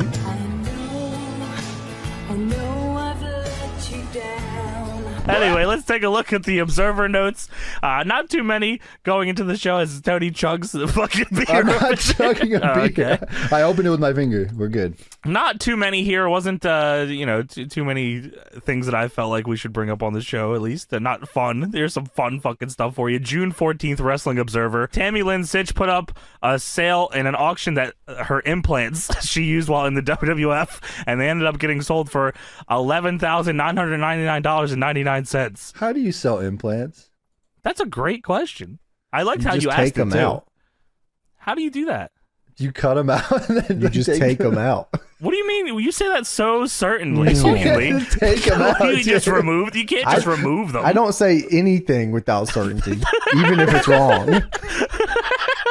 Terry Funk beat Sabu in a match billed as One Last Dance for Apocalypse Wrestling on June 6th in Ontario before 653 fans. Of course, Terry Funk announced that the match was his retirement match. It was also announced, One Last Dance, him and Sabu, last match ever. It was also announced that this at the show, and the fans were crying and chanting, "Please don't go." He's 55 in a few weeks, and he's given more to this business than most wrestlers could do in 20 years. He's going to be in pain for the rest of his life because of his strong will to put on an entertaining show every time he goes out there for 3 decades plus. So Terry Funk is retired as of this show. Let's talk about our favorite Terry Funk memories. My favorite Terry Funk memory is when he comes back at least a year later. Probably came back the next. He probably worked a house show somewhere. Just wasn't recorded anywhere. It probably was. It was probably WWE. You know what Terry Funk's last match was? The Rock and Roll Express and Terry Funk defeat Brian Christopher, Doug Gilbert, and Jerry Lawler. I'll be honest, unless my concept of time is fucked up, I swear I've seen him wrestle live since then. So I don't know if that's right. The June 21st Observer. For whatever it's worth, Paul Heyman is no longer writing checks to talents after the shows. The checks are instead written by Gene Sharkowski during the week and given to Debbie Beaumont and passed out at the shows. ECW has switched banks, and the new bank has sufficient funds, and the boys were told no more checks would bounce. Since the house shows have not drawn well as of late, aside from the $100,000 house in Detroit last May, some sort of influx of new money must have come in. Yeah, that is a gigantic gate for that.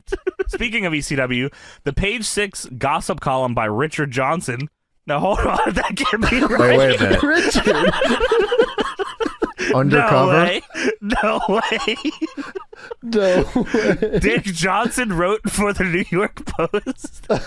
Holy fuck. It's been a long time coming. Richard Johnson in the New York Post on 6/14 included an item about RVD's appearance on NBC's Saturday morning show City Guys. The item read, NBC has unwittingly put a pothead in its squeaky clean Saturday morning kitty lineup. Extreme Championship wrestler Rob Van Dam, who brags about his cannabis consumption and wears High Times t-shirts and ECW promos, was That signed has nothing to do with weed. was signed to guest star on an episode of the Peacock Network's City Guys. The episode slated to air next fall was already taped when NBC brass were alerted to Van Dam's hooch habit. I don't know what that means. I just love this. He's a pothead on our show. How did they possibly not? You take one look at RVD, you know that's his whole fucking thing. It was his whole thing the entire ECW run, especially in '99. Yeah, if you watch one thing of Rob Van Dam in ECW, you would know. Is that right? Yeah, man. Big pot guy, RVD. Oh, here's an update, by the way. The guy who bid $11,998.99 for Tammy Sitch's old breast implants that hardened, her WWF implants, didn't pay, so they're back up for auction. Oh, he didn't fucking pay? He didn't pay. Come on, it's like bro. eBay. You could just go on there and bid on shit and don't ever pay. Yeah, just don't do anything, man. She probably had to put them back in, too, to preserve them. Thankfully, it's pretty simple to do that. So now tell me more. It is. Tell me more. Link. What do you need to know? Link in bio, Johnny. Okay, great. WCW has already grown tired of using Ricky Rackman, which is why he hasn't been on Nitro. Me too. We shit on Ricky Rackman? Yeah, fuck Ricky Rackman. Oh, damn. And last, at one point, Conan's group with Mysterio and some others was talked about as being called the Filthy Animals, but that was turned down in favor of No Limit Soldiers. Well, that changes. Well, yeah. They were the Filthy Animals and the No Limit Soldiers, right? Both of them? I think OG was No Limit Soldiers, and then they also nixed the idea of Kidman being in the group. So a lot of things changed here from here to when they actually do the fucking Filthy Animals. Yeah, that's what I said. Kidman was a filthy animal. I'm pretty sure he was, right? Yeah, he was. Yeah. And so was Disco Inferno. All right, well. Whoa. Disco was also in the Wolfpack, too. Did you know that? He was also in the Wolfpack. Okay. That's true. There you go. You don't need to lie on the show. For March 15th, 2004 Observer, the 3-5 Arena Mexico main event saw a weird ending as Vampiro, the NWA light heavyweight champion, walked out during his title defense against Black Warrior. I guess this was unplanned and Vampiro was supposed to retain the title, so it was ruled a no contest. The local newspaper reported the match was a mess. I like that the local newspaper said this match sucked. The crowd disliked it, and that Vampiro was an embarrassment for what he did. They even asked why the commission didn't strip him of his title, and went so far as to ask why there even is a commission if they allow stuff like this to go on. Vampiro's version of the story, and you certainly can take that with a grain of salt, is that he booked the finish, but the regular booker, Panico, asked him to drop the belt the night of the show. He walked out during the match, taking the belt with him, and left the arena, and then he came back in and went crazy on everyone and won't be returning for a month. Something gonna happen. That just seems. That's what I was saying. That just seems like every event in Mexico, something like that happens. I feel like that's every Buff Bagwell called into Harley Race's radio show on 3-9, complaining that he hasn't been able to get work. Harley Race said he tried to get him booked in Noah. That's nice of him. I just wanted to put that in there because it seemed outrageous. That is outrageous. Speaking of outrageous things, there was apparently a backstage altercation between Rey Mysterio Sr. and Santo, who both should be old enough by now to know better. I didn't write that. That was in my note. At the 222 show in San Jose, Mysterio Sr. has had a bad shoulder, but of course works regularly on it. Apparently Santo gave him a stiff chair shot to the shoulder. As the story goes, Rey Mysterio Sr. asked Santo why he did it, and Santo felt he didn't have to answer. The two started arguing, and Mysterio hit him. And started kicking. Oh my god, he punched him, knocked him down, and then started stomping him out. Mexico wins again. Someone who has not been identified tried to break it up, but the original Psychosis kept Demon Jr. from doing so. Wait. Did he just identify who was? And then Jeff Jarrett walked in and tried to do the whole thing. For doing so, since Mysterio Jr. is a friend of and mentor, allowing Mysterio Sr. to get more kicks in on Santo on the ground. It's a combination of Mysterio Sr. having a hot temper and Santo not being liked by many due to envy because he makes so much more money than anyone else. What? That's fucking. Why'd you hit me? Howard Stern on 3-9 was asked about doing WrestleMania. He said he was asked by Vince again this year, but the WWE writers couldn't come up with anything entertaining for him to do. He said he asked Vince what he wanted to do, and Vince said, well, what do you want to do? He said he doesn't know. He doesn't exactly spend his days thinking about ideas he could do on a wrestling show. he also said that he was looking for $1 million to do the show, and Vince was talking about $5,000 or $10,000, so they were far apart. He said he'd need more than $5,000 to lower himself to do a wrestling event. Now, how much do you think we could get Howard Stern for now? Or maybe at least Beetlejuice is still around. Yeah, he is. He's a crazy dude on Instagram. He'll do another guitar shot? I feel like he would want to give the guitar shot. I think that'd be worth $5,000 to $10,000. Yeah, whatever, 5 or 10, whatever. That's how I will give you 5 or 10. All right, that sounds good. That's great. The March 22nd, 2004 Observer. Flair was on ESPN2's Cold Pizza. Hey, Tony. On 310. And because of all the baseball controversy and because John McCain was going to be on later talking about steroid use in sports, Flair was asked about the subject. He said there's no steroid use in WWE, that the company randomly tests, and they are absolutely prohibited. Meltzer says, well, if he went in his time machine and went in his 1992, he'd be pretty close to correct. he said he'd never seen anyone do steroids, but had heard rumors, and said if you can't get it done in your own abilities, then go home. You don't belong here. Not that this will happen, but the same company was devastated by a legendary blonde world champion who said almost the same thing, but at least the other guy didn't try to claim the entire promotion was clean, just himself. And speaking of blonde world champions, Triple H was on ESPN radio the next day and asked the same question. He didn't seem ready for steroid talk because he's usually calm and relaxed discussing the subject, and suddenly got real nervous and started stumbling. When asked if he used steroids, he nervously said no. He said that while athletes have gotten big... We just guessed he nervously. No. Who's asking? Maybe. He said that while athletes have gotten bigger in other sports, the size of wrestlers have declined, which he tried to use as evidence to few doing steroids. He said he can't speak for every other work in the country, but said overall there is no problem. Meltzer says, that's such crap. Let them know.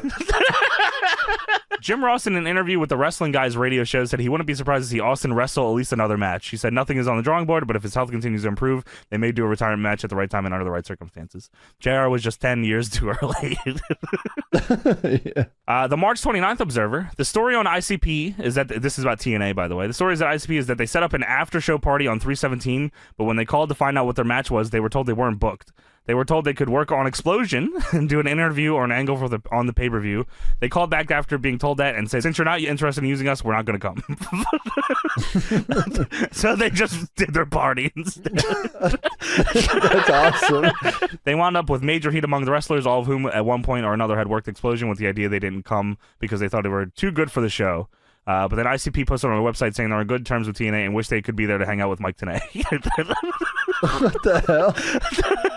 Jarrett was also unhappy with AJ Styles, CM Punk, and Christopher Daniels for all three coming out publicly supporting the ROH promotion. There's a lot of jealousy right now because TNA is pushing its product to hard on the internet, and its audience is probably heavy internet skewed. Ironically, its live audience consists of people, according to those who are in the stands, who never visit wrestling websites. But ROH gets so much praise while TNA is largely ignored or criticized. TNA has yet to order its talent to not appear, but when everyone signed contracts, I figured there would come a day when ROH using TNA contract guys was going to come to a head. A lot of anti-ROH heat right now. Because of course. They're not, of course. Yeah. There's a lot. And it gets worse. But it does. Punk talked about that too, where it was like, you know, they came to all the ROH guys and they're like, look, you guys can't work these ROH dates anymore. Yeah. Like if you work for us, like you're just not gonna work these ROH dates. Did they do this to, like, Aries too and Roderick? It was to everyone that was working the card at the time. Yeah, okay. But you know, the ROH guys all got together at the time and they were like, all right, look, you know, fuck TNA. We're not doing TNA anymore. We're doing ROH. And then like Punk woke up the next day and came to the show or whatever, and like no one was there. And then everyone fucking decided to take the TNA deal, and then Punk was like one of the only guys left. So it was so Gabe had to kind of put, you know, that's how Punk got his like big run in ROH. Yeah, because a lot of those guys did want to take those TNA dates. So Punk stepped up, and that's how his career changed forever. It's crazy, man. That's nuts. TNA kind of pushed Punk to that level, which is crazy. Yeah. That's weird to think of. Yeah, that's fucking crazy. Teddy Hart at the recent shows was collecting guys' phone numbers, claiming that Bret and him would be starting an indie promotion in Calgary. When Bret found out, he posted on his website, "A member of the Hart family has been telling wrestlers and others that Bret is target territory in the immediate future. There is no truth to this." So we wanted to let you know, because when it doesn't happen, it would look like Bret is the one who changed it up on everybody when there is no truth to it whatsoever in the first place. Wow. Teddy Hart, that's awesome. Stay in Teddy Hart. He probably moonsaulted off a cage. Yeah, probably. Without telling anybody.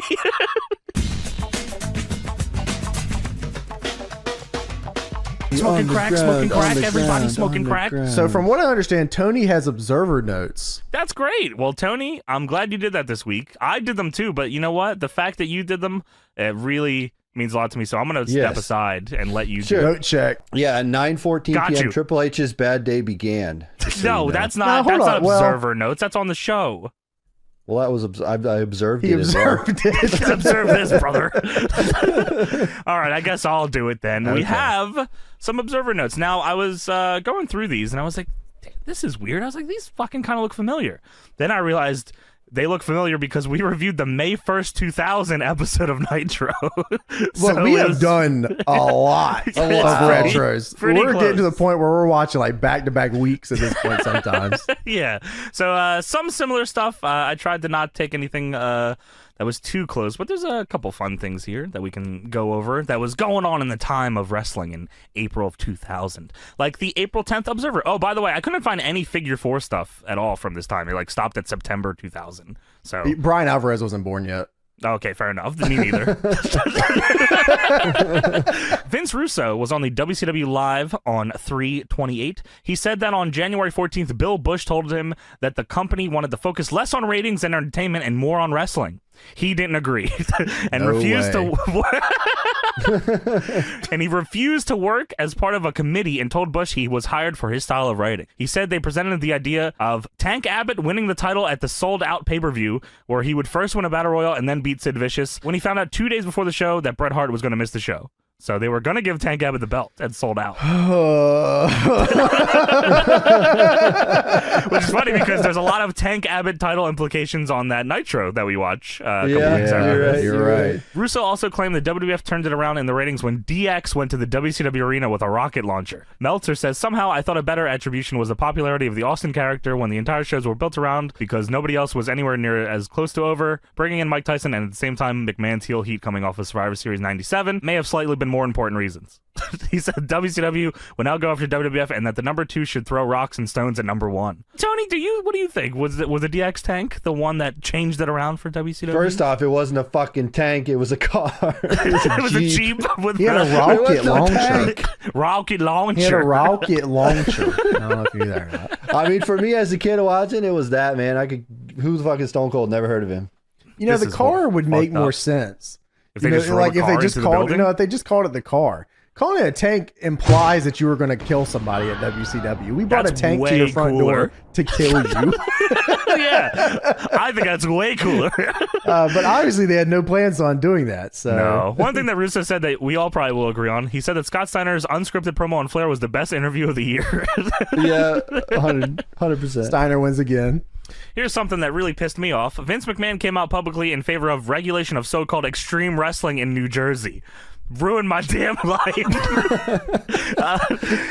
Assembly Minority Leader Joseph Diarrhea, who is also the mayor of Bayonne, was originally going to introduce a bill on 3/27 that would ban anyone under the age of 19 from attending the shows and would allow local communities to ban the shows completely if they so desired. This would have ruined my life. I was going to shows when I was 9. How can I fucking go under 19? This is fucking horseshit. That would have been stupid, man. I would have taken a tank to his house. I would have drove up in my dad bring up his blue van and I had a rocket launcher strapped to it. And I will blow up the ECW arena. Even though the bill was to regulate what is called extreme wrestling, the bill is trying to be worded that it would not affect WWF or WCW, and ECW is, of course, attempting at getting itself in that category. We want nothing to do with them promotions such as Jersey All Pro Wrestling. Oh, classic. Said Steve Carell of ECW to strictly ECW.com. We're a fully accredited wrestling company like WWF and WCW and don't want to be associated with those groups. To show the lawmakers have studied the issue thoroughly, the difference between the category pro wrestling and extreme wrestling seems to be this. If you pretend to hit your foe and he spews fake blood, it's pro and legal. If you actually hit your foe and the red spray from his face is real blood, it's extreme and would be illegal. So if you hard face somebody, you are going to jail. What kind of ruling is that? You can fake hit them, and it's always interesting to look back at this time, like 2000, late 90s, and like the protect our children bills that a lot of people were trying to pass for a lot of stuff, like this stuff too, but like just anything in general, really. Video games were terrible. They were bad. Video games was a huge one. Years after and also during the time that people were on TV saying, suck my cock. That was an implication. They were not saying suck my cock. Well, Jerry Lawler was saying, show me your puppies and I'm coming all the They're time. talking about dogs. As long as it's implied and it's not said literal. Yeah, they're fine. They're telling you to suck it. You don't know what it could be. It could be anything. It's it. What is it? Suck his leg.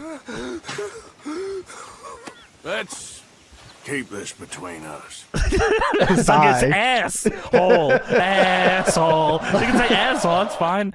And last of that part, at the April 1st Combat Zone Wrestling show, one of the groups targeted as being Extreme Wrestling, President, this is written by Meltzer, John Danzig came out before the show and gave a speech and stressed how CZW is entertainment and that the governor is trying to keep them from entertaining the fans, which led to a CZW chant. Shawn Michaels' final match took place on April 4th in San Antonio. Well, excuse me? Come on, man. Let Shawn Michaels' last match ever. Classic. Bunkhouse brawl against Venom, where Michaels put up the TWF title given to him by Just Incredible, who won it on the show 2 weeks earlier. And Venom put up the promotion that he'd wanted control of. He just said, give me the title. Just Incredible said, okay, I'm in the clique still, though, right? Can I still be in the clique? Exactly like Shawn Michaels. Give me that belt. Well, it gets even better, Tony. It was your basic weapons match with cookie pans, crutches, garbage cans, a ladder, etc. Michaels the basic one. Of course. Michaels delivered an elbow drop from the top off of a ladder, which was his only big bump of the match. Michaels hit the super kick for the win. Michaels then said since he won control of the promotion, the first thing he was doing was stripping himself of the title. Meltzer says add another belt that Michaels won that he never lost in the ring. And put it up in a tournament in 2 weeks.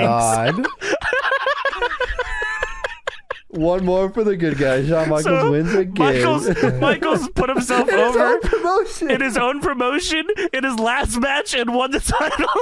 This is insane. So first, Tony, comment. That's awesome. All right, James, Michaels. comment.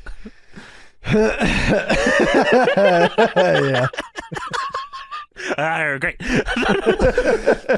For the last part of that article, that's Observer, Mark Madden, who does a sports talk radio show in Pittsburgh as his quote-unquote real job, was recently voted in a local independent newspaper poll as the best reason to kill your radio.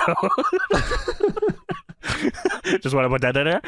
April 24th, 2000 Observer. So now we have some ECW talk here. Mike Awesome, as ECW champion, was leaving ECW to go to WCW. Heyman was obviously not happy about this, and there was word that Awesome was going to, or at least there was a fear that Awesome was going to bring the ECW title out on Nitro and like trash it. Like throw it in the trash, like they did with the Medusa style. Yes. So Heyman threatened to sue them. So they settled on not doing that, and they also said they were going to put over ECW on commentary, like say the name of it.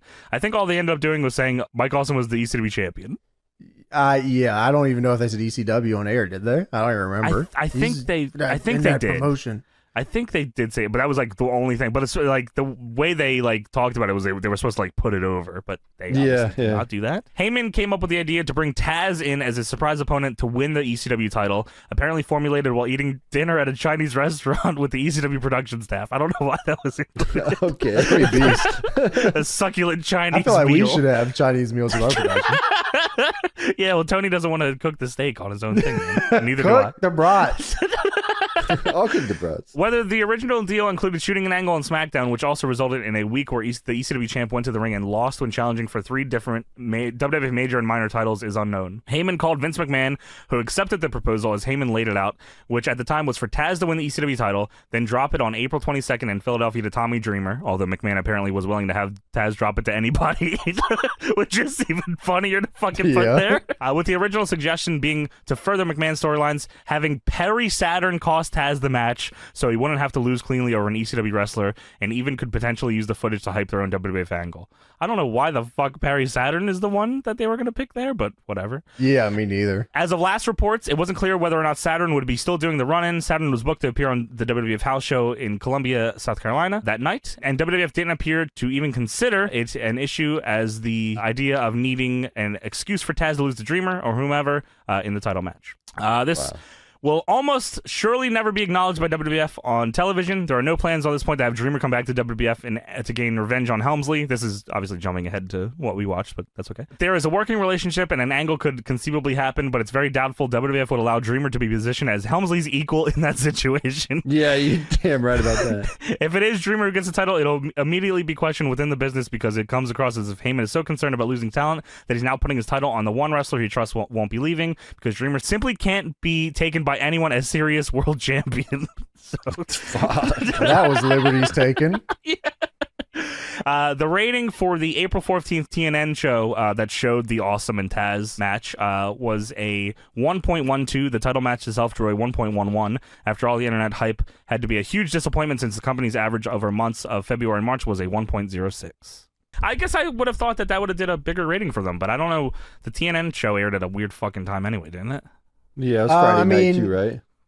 Yeah, I mean, you can only really move that too much with the internet back then. I mean, it's not like it would have been a crazy, you know what I mean? Like, they would have had to really fucking push it on TV, but I was going to say, if WCW said that was happening on their show, maybe more people would have tuned in or something, but yeah. At the time, this was a pretty big deal. Yeah, man. I mean, fuck. The whole concept of a guy signed to WCW facing a guy signed to WWE facing off in ECW for an ECW title is like still like a crazy thing. Yeah, it's unbelievable. Sadly, it wasn't really too much of a match. It was like 3 minutes, right? If that. Yeah, it was just a back and forth, and then Kata Hajime. Yeah, they just whooped Mike Awesome's ass, like all of them, like Dreamer, I think too. And then Mike Awesome just literally just walked out and left. He left the crowd. I was gonna say he didn't even go through the curtain. He came in and left through the crowd. If I remember right, they called it in a hotel room. Like he wasn't even in the locker room at any point. I don't think. That's crazy, man. Because he was gonna get fucking stabbed. Yeah.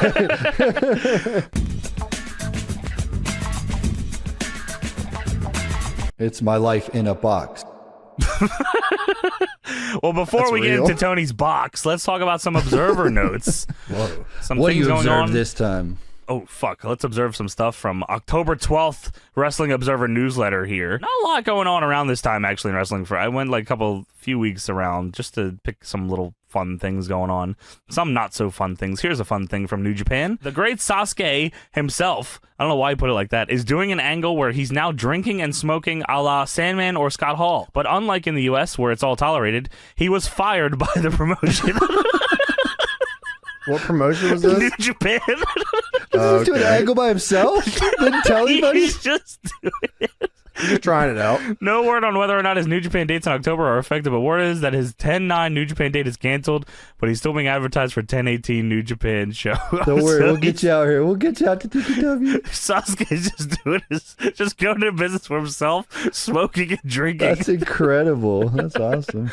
Speaking of smoking and drinking, in WCW this week's Scott Hall arrest was on October 1st outside a strip club in Orlando, Florida called the Diamond Mine, where he allegedly scratched up a $65,000 white limo with his keys, making a 7-foot-long scratch, doing $2,000 worth of damage.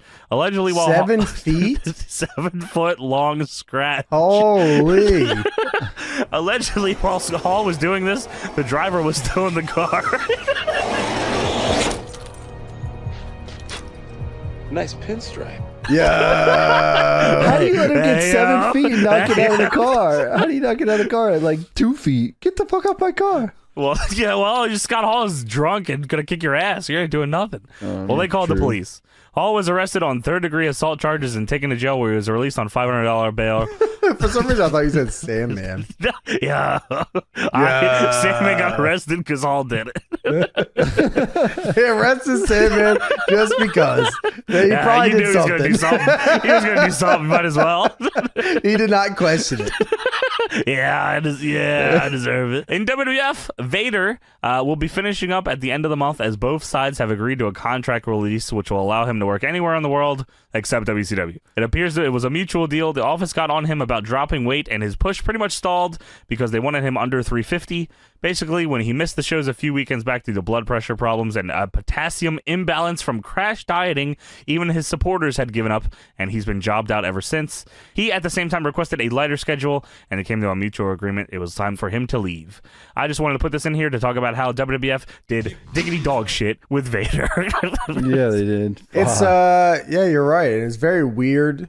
It's very Shawn Michaels, if you will. Ooh, on why would you say that with Vader? I think I'd agree. You know, because Vader went on to have a little bit of a run after that, anyways. In Japan, back in Japan. He does go back to Japan. That's correct. How did you feel about the Shawn Vader matches, Tony? Well, they were cool, weren't they? I don't remember. I thought they were sweet, weren't they? Or not? I don't remember. I'm assuming they were good. They were Shawn sweet for Shawn.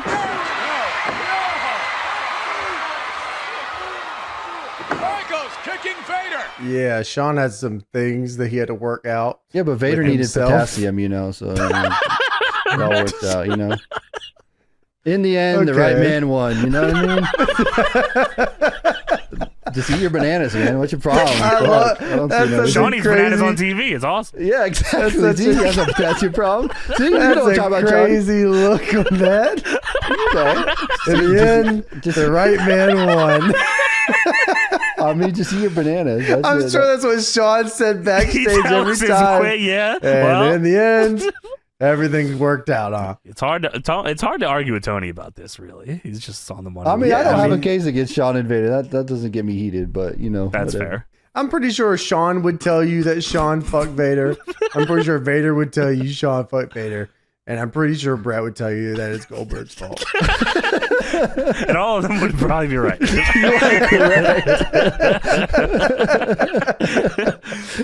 Moving on to the October 19th, 1998 Observer, which came out on the day of this episode.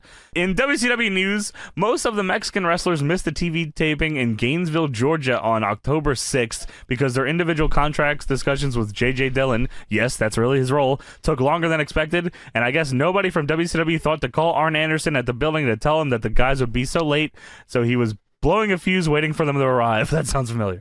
Damien, Super Callow, both Vianos, Dandy, Silver King, Laparca, Norman Smiley, Hector Garza, and Psychosis all signed 2-year extensions to the contracts that had 8 months remaining. All received raises, with the lower ranked guys being moved up to $95,000 per, and the middle ranked guys being bumped from $140,000 to $180,000. Juventud Guerrera hasn't signed, as he's asking for $250,000, while WCW has offered him $180,000. Juventud? Arn, down south, fighting some jabroni named Juventud? You want to sign a guy for $250,000 named Juventud? I just thought the idea of Arn at the building waiting for 10 luchadors and Norman Smiley to show up. That's fucking awesome. Fantastic. And J.J. Dillon just fucking didn't tell them that they're still working on their deals. He probably didn't know until like day of. I feel like no one knew anything. They were just kind of working. And also in WCW news, this is just one sentence, not involved with anything else. "Quote unquote, how come they have a MasterCard for Lex Luger and not one for Ric Flair?" We watched the MasterCard commercial. We did. Before. That's just in there. I don't know what why. The hell? And the October 26, 98 Observer, WWF News, in an episode basically lifted from a fairly unknown movie, Swimming with Sharks, excuse me. Steve Austin took Vince McMahon hostage on the live Raw on October 19th and spent most of the show teasing that he was going to kill him before shooting him with a pop gun, resulting in McMahon supposedly peeing his pants. Between the ridiculously bad overacting by McMahon, the silly storyline that has potentially scary repercussions, seeing 13,000 people enthusiastically rooting for Austin to pull the trigger on McMahon, and one of the worst main events in Raw history with an Undertaker versus Kane casket match that was actually worse than their pay-per-view match the previous night, and ended in a chorus of boos when they simply both walked to the dressing room for a non-finish. It was generally, but not universally, considered the worst episode of Raw in a long time. Well, no. Which is crazy because I love this episode. We've seen a but he may not be wrong. He may not be wrong. I was just excited it wasn't a Taker Rock main event overall. That's what I was. It was the craziest ending I've ever seen in a match. I've ever seen. At least the corporation wasn't booking Raw. You know, that one was great. That was fucking brutal. And lastly, in WCW news, both Hogan and Warrior merchandise can't even be given away. Warrior has asked to produce and control his own merchandise. No one was buying dude merchandise, brother. What the fuck? Pastamania is dead already in 98? What the fuck? No way it's already dead, man. Damn, man. It's fucked up, man. You guys could have nothing out here. You guys could have changed this for the better. But that's it for that's nothing else was really rocking. He just said this Raw sucked. Damn.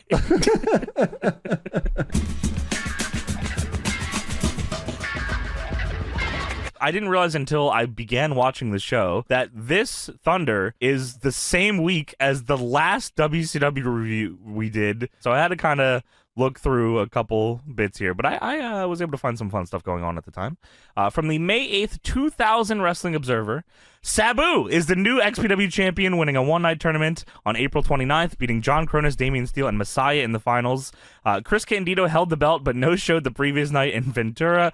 They did an angle where Rob Black appeared on the video screen in a fake phone call, telling Candido to not show up as a part of their promoter versus promoter feud.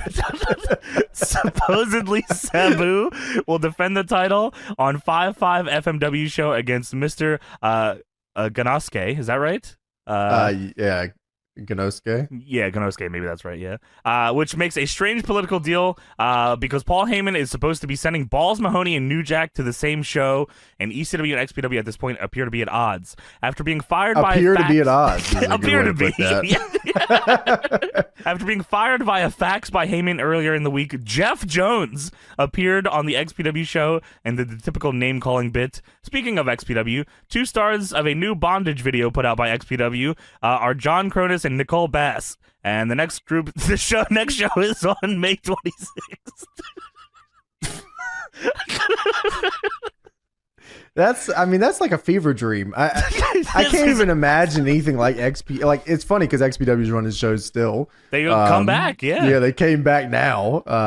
But it's less funny, porn, like, yeah, it's definitely not the same XPW that it was. You know, No. I can't even imagine that existing in now. Like, I can't. It's just no way. No way. In ECW news, this is for you, James. Jason Knight didn't work any of the 3 shows. So Jason Knight didn't work. In the sentence. That's right. That's right.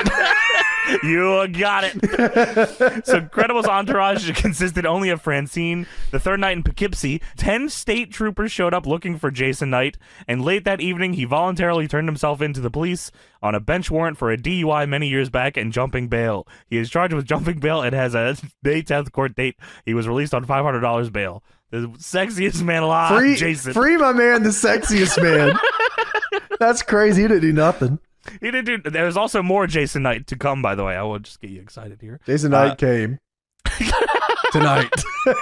In WCW news, Vampiro on April 26 had a contract dispute with WCW, which resulted in him contacting WWF. By the next day, everything had been smoothed over, and he apologized and was expected to sign a new deal this week. Wait, what? Vampiro was gone, he said. They had a problem. No way. No way. You don't think WWF wanted Vampiro? No way. He was calling him. He was on the phone. Who do you think was on the phone with JR? What do you want? You know what? We do want Sting really bad. We need to bring back the oddities. You would fit in right there with them. Speaking of contract stuff, Evan Courageous was offered a new deal of $85,000 per year. I just wanted to get your thoughts on if you thought that was insane or not. $85,000 per year. Is that an Evan Courageous number, you think? I mean, yeah. I mean, like, I guess so. Yeah, 85 is like, I guess after, I'm pretty sure they didn't pay for travel or anything. So I guess you take taxes out, right? You take travel out. He's probably not making like any money at all. Well, Vampiro, he probably would have made more if Vampiro was leaving. But Vampiro apologized and said, please, they don't want me. WWF has talked with Brock Lesnar, the current NCAA heavyweight champion, who has a great look for wrestling as he's 6'3", 265, with a tremendous physique and looks like the blonde-haired version of Steve Austin, but only larger. So he doesn't look like Stone Cold at all. No way. No, not even close. No chance. I don't know. Meltzer is crazier.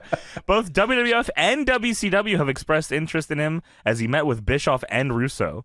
Since the meeting, he spoke with both Gerald Briscoe and Kurt Angle and indicated to them he was leaning towards WWF. If he signs, he has a meeting next week in Stamford, Connecticut. He would start with Ohio Valley Wrestling, OVW 2000, as his assistant coach at the University of Minnesota, and former training partner Shelton Benjamin is already in Louisville. Benjamin is said to have a great attitude towards pro wrestling, although he has yet to appear on television yet. They are also looking at potentially bringing in a third wrestler from the same college team. So yeah, Brock Lesnar being talked about here in 2000 it is, and we don't see him until... Well, it's hard not to. That guy was sure. From every... I mean, you remember when he came into WWF. Yeah, it looked just like Stone Cold. He was doing the stunners and all. Wise drinking beers, Brock Weisers. I remember the OVW clips. They show real grainy stuff of him hitting the Stone Cold Stunner. And, off the top. Cool. Yeah, him and Shelton were doing duo stunners and shit. They were just running Rock and Austin matches. Yeah, no, that was pretty sweet. Yeah, that was cool. Nothing's touching that 2002 OVW class. Like, no way, man. 2000. I'll tell you about it some more. Yeah, nobody's touching that. And look at all the legends here. That's almost as good as the 2008 WWE roster. Ain't nobody touching that. Fucking hell, man. Ain't nobody touching that. The May 15th, 2000 Wrestling Observer here. Thunder did a 2.23 rating. The drop from the past 2 weeks was probably more due to the show starting 1 hour earlier than usual. The early start time didn't seem to make any sense because there was no special sports programming on the station that would have necessitated a change. The fact that was the prime reason is shown by the first hour doing a horrible 1.66 rating, which is, that being a horrible number is, again, it's just crazy. Yeah, you're right. At this. The second doing a respectable 2.66. That's only respectable, 2.66. I don't even know if anyone does a 2.66 anymore. Maybe SmackDown. That's crazy. It's just crazy how central TV was back then and how it's just not anymore. It's not at all, man. Yeah. But yeah, a lot about the ratings there and talking about just how much it sucked. The show peaked at a 3.02 with the Battle Royal and showed a strong improvement from start to finish since the show opened with a 1.51 and grew all the way, which is a sign that people weren't leaving the show, which is shocking to me because that Battle Royal, fuck that Battle Royal, man. Yeah, that was an interesting decision. If there was even a decision, I don't know. Yeah, I have no idea. Hey, you want to hear more about Jason Knight? Please, it's something good. He's getting pushed big time. Well, of course. Jason Knight was under the impression over the weekend he'd been fired since he went to get his airplane tickets for the shows in Minnesota, and there were none. He hadn't been given any notice of being fired, but he's taken off all advertising in regard to being with Credible. After talking with management, he posted that he had a 2-year contract and was going to be phased down as a manager and used more as a wrestler. His situation still may be tenuous. It's his time. I don't think that ever happens. Yeah, he got played.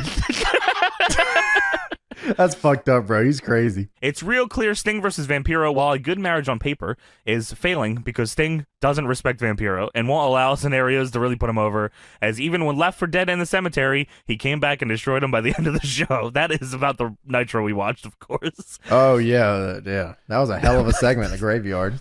Well, more important, their matches in the ring don't click because Sting won't take most of Vampiro's moves. This is not to make Sting the only villain here. It was clearly a big mistake to turn Vampiro heel because he was one wrestler starting to get over under the previous regime as a face, and the turn being so soon deadened the character, even with how hard they are pushing the angle. When Vampiro and WCW had their contract problem last week and an inquiry was made to WWF, wrestlers that had worked with him in WCW and Mexico were asked and gave very negative recommendations, and WWF had no interest in him. ECW did express interest after not having any serious interest. There was talk, but Paul Heyman never called him back at crunch time, which tells you the interest was never serious. They were about to push Jason Knight. Well, of course. They should put Vampiro with him, the world's sexiest men. Jason Knight didn't take any of his moves. Jason Knight, I don't know if Jason Knight is a trained wrestler. Actually. As far as I know, he's one of the greatest to ever do it. In Russo's script, both Sting and Vampiro was supposed to come back covered in dirt after their graveyard match, which was actually taped the previous night, but for whatever reason, that didn't happen. Vampiro hasn't signed a new deal, but with everything proposed, it could work out close to $600,000 per year. So Evan Courageous, $85,000, Vampiro, $600,000. That's what I'm saying, bro. Yeah, that's yeah. I mean, Vampiro was over, but That's Sting said you're about to be over. Yes, you are. I promise you that, buddy. You want me to pay you how much there, Sean? That's crazy, man. How about you get Paulie a call? I think he's got you right there.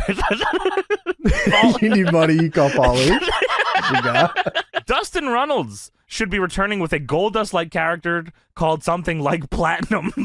Well, that doesn't happen, but something better does, of course. We'll eventually have to watch the 7 episode, I imagine. Yeah, I think we have to. On the Nitro in Birmingham, the guy who did the run-in wearing the Sting mask from the stands just before the bloodbath on Hogan after the Mike Awesome match was not a plant. It was actually a guy by the name of Jamie Cagle who was doing it as a publicity stunt, and he was arrested after the show and taken to juvenile detention unit and held for the night. I wonder if he hadn't taken off the Sting hood, if the security would have, like, just let it be. Like, I think him unmasking is what gave him away, really. Oh, yeah. Fuck, it's a Sting. Yeah, really. I didn't even think about that, but Sting wore the Sting mask a lot, so you could probably just go in there and Sting and be fine. Yeah, absolutely. August 1 warning, and before we get that, that's the year warning. 2013 is when a lot of things in my life went downhill as well. I think it was a real warning. You're right. I got some Observer notes here, as well as Figure 4 weekly shenanigans here. The July 29th, 2013 Observer, Antonio Inoki, the most famous Japanese pro wrestler of the last 50 years, was elected to the upper house of councilors, equivalent to the U.S. Senate in the national election held on 7/21. Inoki served in the House from 1989 to 1995, which signified the end of his wrestling career as a full-time wrestler. Before losing in his bid for re-election, he was elected for a 6-year term. I just wanted to talk about that because I think it's crazy that that's still a real thing. You think Inoki was going around smacking dudes in Senate? Stop it! Boston! Yeah, probably. I don't know what that dude was doing. He's having a good time. He said, I ain't taking no bumping no more. I ain't got to deal with this shit no more. I just run the country now. Or I help run the country. Would you vote for me if I ran for U.S. Senate? I would vote for you no matter what. Anything. You know what? Thank you so much, James. I really do. Tony, do you feel the same way? I'm on the fence. What's your position? What the fuck? You gotta tell me political views first, you know? Well, I want to take away some stuff, and I want to add some stuff. Take away? Never. Yeah, you don't. When you're in negotiations, you never say take away. Well, it's all bad stuff I'm taking away. I'm taking away all the bad stuff. It doesn't matter what. Come on, man. It's all bad. Tony, you're supposed to support me no matter what.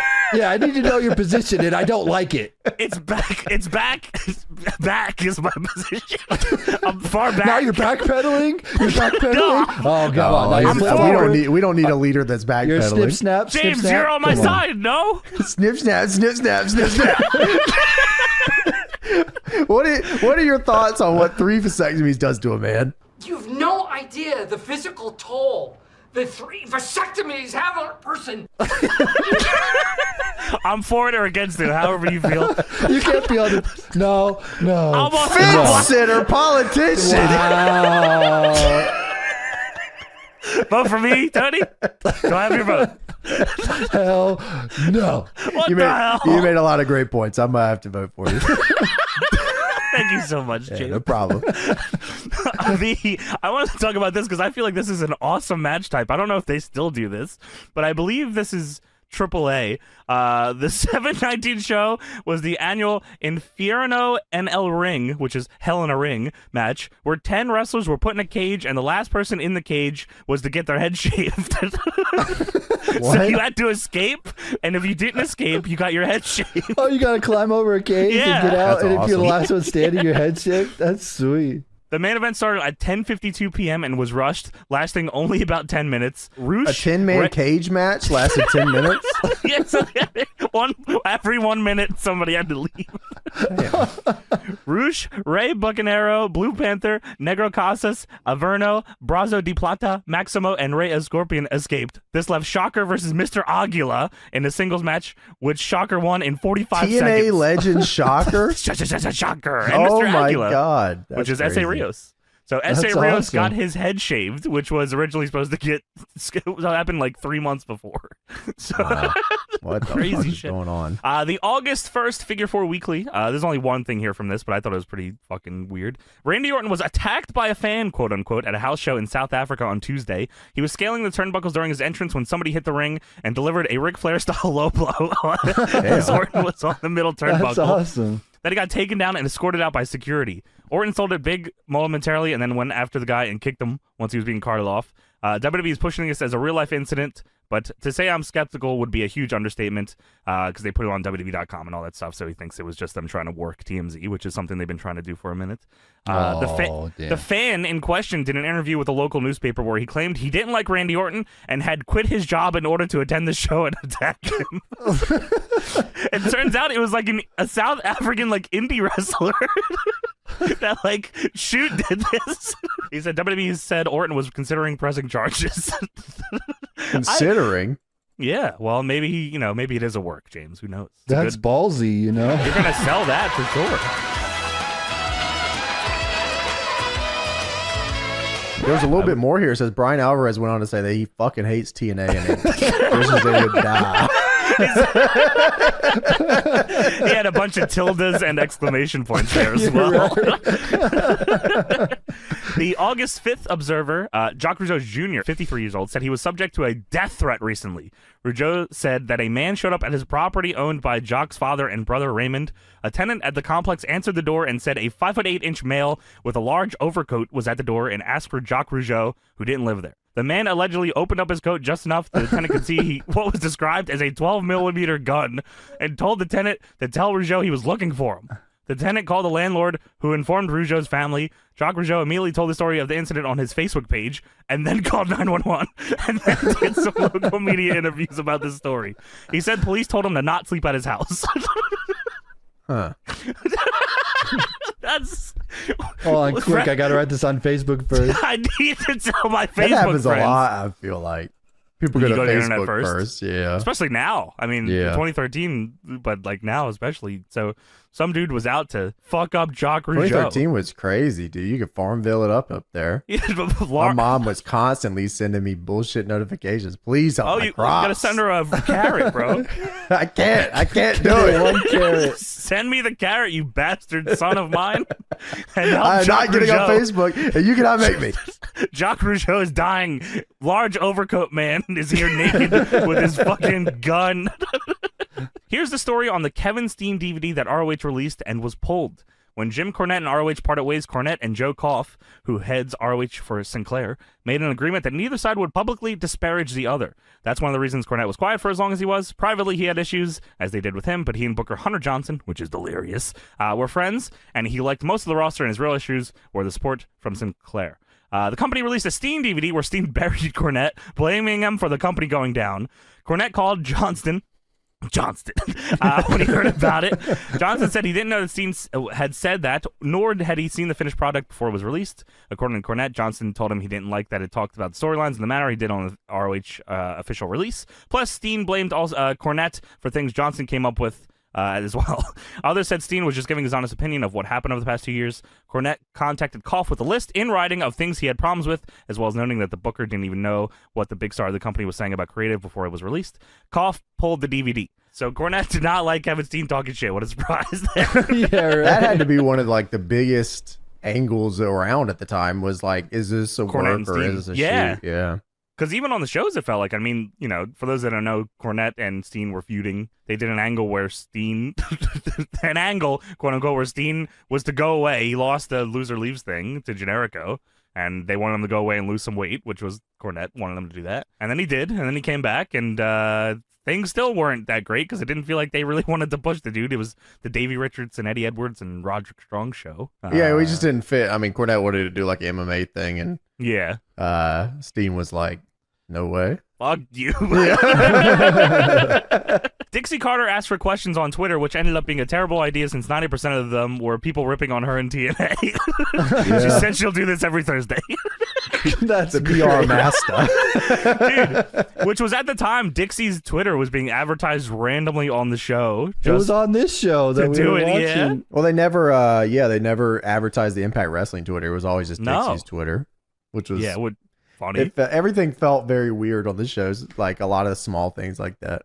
Speaking of TNA, the company has pushed an internet video that a mystery person will be debuting on the August 1st show in Wichita Falls. Ooh. Don't know who it is, but the rumor of Dave Bautista has no chance since he's in England shooting a movie. Plus, I can't see them being able to afford him right now.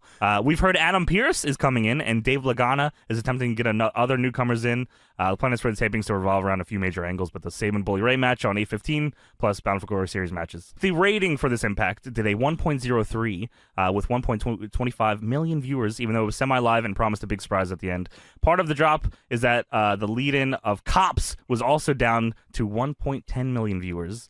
The show did a 0.70 males 18 to 34, which is a little above normal, but the 0.70 in males 35 to 49 was way down from normal. So they don't like surprises, those older men. Is that right, Tony? You don't like a surprise? Yeah, that's true. I hate surprise. Just tell me what's going to happen. I just want to know. We don't have time no more, right, Tony? Yeah. You are not 35 to 49. I gotta we don't have time no more, huh? I got to get my steps in. I ain't got time to wait. Yeah, exactly. I got to get my steps. Menial job to do around the house. I got to pitter-patter my feet, you know? That's what I got to do. Before we go into the show, James, I need to know about the couch cleaner. The little green monster I got. The little green monster. That's right. Oh, yeah, tell me that. My name is Dende. I wanted to wash my couch, but I didn't want to, like, ruin it. I guess is the biggest thing, because like you don't want to just put the cushions in the washing machine. If you use too much water, the couch is fucked and you're done. Yes. I found this thing on Amazon. It was called, I think it was legit, just called the Little Green Monster, or Little Green or something. No, it's Dende. Yeah, it's a little vacuum, but it also like shoots water out the gimmick. So like you can shoot it and then vacuum it up immediately, so it doesn't like stain the couch or do anything like that. So you can mix in like pet stain spray and stuff like that, or like whatever the case may be. So you throwing a bunch of shit in there? Yeah, I mean, I just made a concoction and then went to my couch and holy fuck, just started poisoned your couch. But it was awesome. The couch looked fantastic. There was no stains on the couch from the water or anything, which I was surprised about. Let's go. And it fucking was awesome. And I haven't had like that couch hasn't been cleaned in like 2 or 3 years. So like that great. It's pretty sweet. Yeah, for sure. So is this a thumbs up for the Little Green Monster? The Darnell? I think it's a thumbs up. Appliance review? I mean, I had no. This might be the only appliance that I've gotten recently. I didn't have any fucking problems with right out the gate. To be honest. Wait, what other ones did you have problems with? Well, the air fryer, I burned everything in the house and caught that thing on fire. Well, that was your fault. That's user error. That was your fault. They set me up for failure. Fair. You went upstairs when you were making. What were you making in there? You went upstairs. I had menial tasks to attend to. Just make the food. I don't have time. Just make the food. Just walk away. What was the mop gimmick you got? The sales of that went tremendously. I only ever you know what? That went really well too. I didn't have any problems with that. Spin mop or whatever. Spin mop went great. Yeah, that was fantastic, and it's been fantastic. So shout out. Well, there you go. Still to this day, for anybody wondering, that thing is awesome. I'll let you know about the Little Green Monster, how that holds up over weeks or whatever. The air fryer's okay, I guess. I mean, you know, I'm still burning shit. Sweet. Come on now. I'm still burning shit. I can't. There's too much going on. It's too much heat. There's too much heat. Turn it down, man. You're cooking too long. Too high heat. That's your problem. Turn it down. Packing some bitch in too. I don't like. I got to be able to look at it and tell if it's ready. You know, I don't like sticking anything in the meat. 350, you know 8 minutes. Flip it over. Another 8 minutes. There you go. That's when it. When you stick something in the meat, the juices come out, and like I'm trying to keep the juices in. You know what I mean? So I don't like poking it too much with items. That's true. And if you cook it on stovetop or in the oven, you can kind of tell, you know what I mean? Or you cut it into it for the first time you're about to eat it and you go, oh, fuck, I fucked this up. Dog, you can just get a meat thermometer and then just poke that in there. And you know, if you don't have respect for your air fryer's not going to have any respect for you. And that's just. Yeah, that's true. Yeah. I'm about to beat the hell out of the air fryer. No, don't do that, especially in front of me. I've really hurt my feelings. It better get a clue quick because I'm burning way too much money. If there's any appliances out there that want to advertise on our show, sales for the spin mop are through the roof, and we're about to kill the air fryer, so you can decide how you want it to go. This is mad money. Spin mop up, air fryer down. Sell air fryers now. Little Green Monster on the rise. Looking good. Pretty good, Little Green Monster. Pretty good. What do you guys think of the Little Green Monster? Good job. Coming back. From the September 1st, 2003 Observer, All Japan news here. Hernandez doesn't just have an uncanny resemblance to Kurt Angle when he wears a Stars and Stripes amateur singlet, but they have him coming out to Angle's music and doing Angle's move repertoire like the Angle Slam and Ankle Lock. He's also getting more over on this tour than he did in the 2003? past. 2003. He also was in a tag team called the Iron Sheiks in All Japan, which I couldn't find anything on. That is fucking crazy. Hernandez had a crazy-ass run. Remember Scott Chong, the goofy guy from Toughen Up 3 who ended up being cut because he couldn't get the wrestling down, even though they clearly wanted to keep him because his immaturity made for entertaining television? Well, he is now has a tarnished name on the indie scene. Just this weekend, he was booked in a show in West Virginia, and he called the promoter to say he had to cancel because he had to do an interview with the WWE magazine. Of course, he actually did an appearance instead at a wrestling convention. He did agree to work the promoter's next show for a lower price than he agreed on in the first place, but was turned down. 2 other area promoters had similar experiences with him, so people stopped wanting to deal with him. Oh, what? I gotta do a WWE magazine interview. I can't fucking make it. Not gonna work the show because of the magazine? The September 8th, 2003 Observer, a little news from Mexico. The El Hijo del Santo versus Super Parka Mask versus Mask match, which will be one of the biggest matches of the year in Mexico, takes place on 10/10 in Tijuana. Parka will be getting in the $40,000 to $50,000 range for his payoff for dropping the mask. I wanted to bring that up because I guess I never considered that they would, like, guys like that would get paid a crazy amount to do the fucking dropping the mask gimmick. I just assumed, it's your time to drop the mask and you fucking do it. Sure. Like, do you think Kane got paid more to take off the hood? Or Vince just said, you're taking that shit off? Oh, no way. He doesn't get paid shit. He said, you take the mask off or you may get paid at all forever. So you think it's just like because of how important the mask is in Mexico that it's like, yeah, I think it's way different. Yeah. I'm sure Kane was like, get the fucking mask off me. Get the mask off me. And then he said, please put this shit back on. I fucked up real bad. I suck. I thought you guys were going to book me good. I'm bad. We have some TNA nudes here. Dusty Rhodes was in for a shot and even did a job in his bull rope match specialty for Gilberti when, you guessed it, there was outside interference as Daniels KO'd him with Nux. Yes, Glenn Gilberti, Disco Inferno, beat Dusty Rhodes in a bull rope match. Who the fuck booked that? Well, I assume maybe his friend, Jeff Jarrett. Oh, son of a bitch. Or his other friend, Vince Russo. Could have had something crazy to do with friends, man. Jarrett was mostly cheered, but heard noticeable boos every time he successfully KO'd people with a guitar. Jarrett was not happy with the boos. The company said the boos came from the heel section of fans that haven't been around in several weeks but came back because they thought Raven, who is their favorite, had to win the title this time. The company was unhappy with them in the past, and Bob Ryder spoke to them about their reactions. Meltzer says, I've heard different versions of what he said, but the company's take is they set aside seats for the fans and had no problems, but about 6 weeks ago, Ryder told them the company is going in a different direction with the strong face versus heel lines, and that he basically thought they should play into it. They complained about being censored and stopped coming for most part, although a few have trickled back in over the past few weeks. Before the show, security confiscated several signs because they consider them either racial, something along the lines of D'Lo Brown not really being black, or in poor taste, calling women characters whores. Jarrett, upset that they were booing him, told Burt Prentice to give them the word that they weren't welcome to the shows. So there's a lot of fucking fan controversy going on. Yeah, what the hell? In the fucking fairgrounds. They have I can't believe Meltzer knows them as the heel section of fans that were fucking booing them. Yeah, I guess maybe if you're in the same location, like, you kind of get that section. Sure. Yeah. Yeah. I was with them until the end. I was like, oh, okay, they're fucking rocking. All right, yeah, boo whatever the fuck you want. But like then they were just having some bullshit going on. And Jarrett said, get them the fuck out of here, man.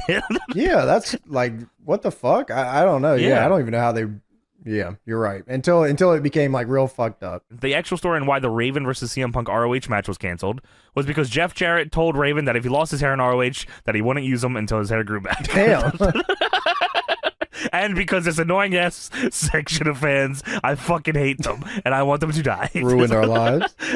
And last but not least here, Randy Savage seems to be working his own angle for a match at WrestleMania 20 with Hulk Hogan. He's gotten some publicity of late for his recent rap record, which includes 2 wrestling tracks. The first, My Perfect Friend, is dedicated to Kurt Hennig. The other is a rip job. That is the verbiage here. Rip job on Hogan called Be a Man, calling him afraid to wrestle him.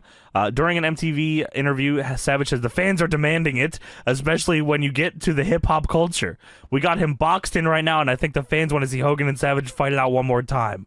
He even specifically said he wanted the match at Mania. Stranger things have happened. Savage has been gone for so long, it may have nostalgia value, but Hogan versus Piper was kind of the same deal, and it tanked bad earlier this year. So the Thunder we watched, Macho Man comes out, right? Does the big schmaz, never shows up again. Is that right? He just, yeah, that was it. His big return, he says, grand opening, grand closing. I thought that was awesome. I had no idea. That's awesome. They made like a huge deal. He didn't even take off his hat or his jacket or anything. He just came in and beat everyone up and eliminated himself and then didn't show up again. Cool. All right. Yeah. That's Savage style. Fuck you, Hogan. Be a man, Dixie. And that's it for the Observer Notes. We're going to go back to April 26, 1999, Tony. Yes, that's where this episode of the Monday Night Raw is on that exact that is date, this exact episode. So I'm going to do some for that, and I'm going to do some for the week after. There have been several bounce checks again over the past 2 weeks, starting a lot of rumors about the company being one step away from the grave. What company do you think this is, Tony? WCW probably. It is actually ECW, Sean. I'm surprised you didn't go it's immediately. TNA if Brian Alvarez is writing this. It's not. He pre-hated TNA before it existed. This is ECW, of course. Paul Heyman again met with the wrestlers on April 17th and said that everything would be okay financially in another month. Since he said that before, the confidence in those statements is pretty low, but it doesn't appear that people are looking to leave because of the fear that if they leave now and Heyman winds up in power in WWF or WCW and they pick the company he winds up in and they walked out on him, they'd be buried. WCW was definitely very interested in talking with Heyman about helping book and write television. That doesn't seem right. That doesn't sound fucking right at all. That sounds insane. He probably just lied. He actually just told really Meltzer that. I think he probably actually liked WCW. He was just telling all the ECW guys like, yeah, I hate WCW. Fuck them. If someone offered him a bunch of money, he'd join them. Yeah, probably. God, I would have loved to see how Heyman booked Horace Hogan. That would have been fucking awesome. What the hell?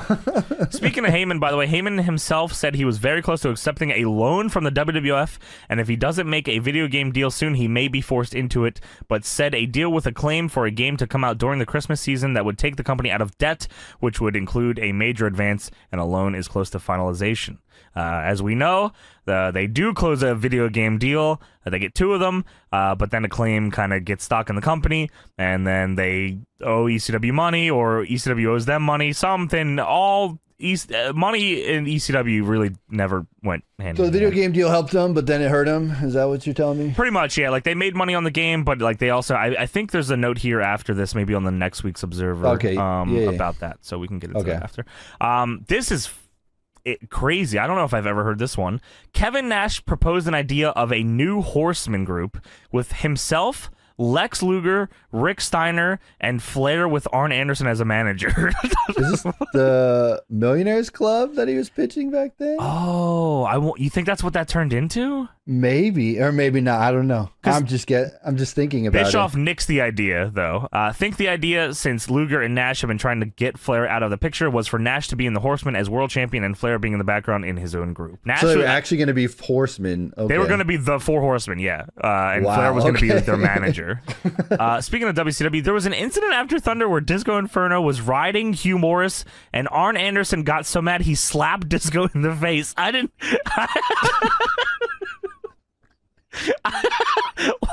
What the fuck? I fucking put it down here and I'm fucking confused by That's gotta be true. Where Disco Inferno was riding, like, I guess, like piggyback, and Arn Anderson got pissed and smacked Disco in the face. Like, is he riding, like, I'm sure he wasn't fucking him. I mean, he was probably No. I mean, like, if you're riding somebody, like you're giving them a hard time kind of thing. Oh. That might be what I'm talking. That's crazy. That was nowhere in my mind. I thought he was. Like, this guy keeps riding me. You know what I mean? Yes. Dude. Maybe. I'm so stupid. Unless they're riding their like horse around. Dude, I thought Hugh Morris was on all fours with Disco Inferno riding him around the building, and Arn Anderson smacked him in the face. That doesn't sound far-fetched. That sounds like a disco thing. You are so smarter than me. I'm assuming that's what they meant, but I like them being on all fours like a horse. That's absolutely what they meant. Piggyback style around Thunder.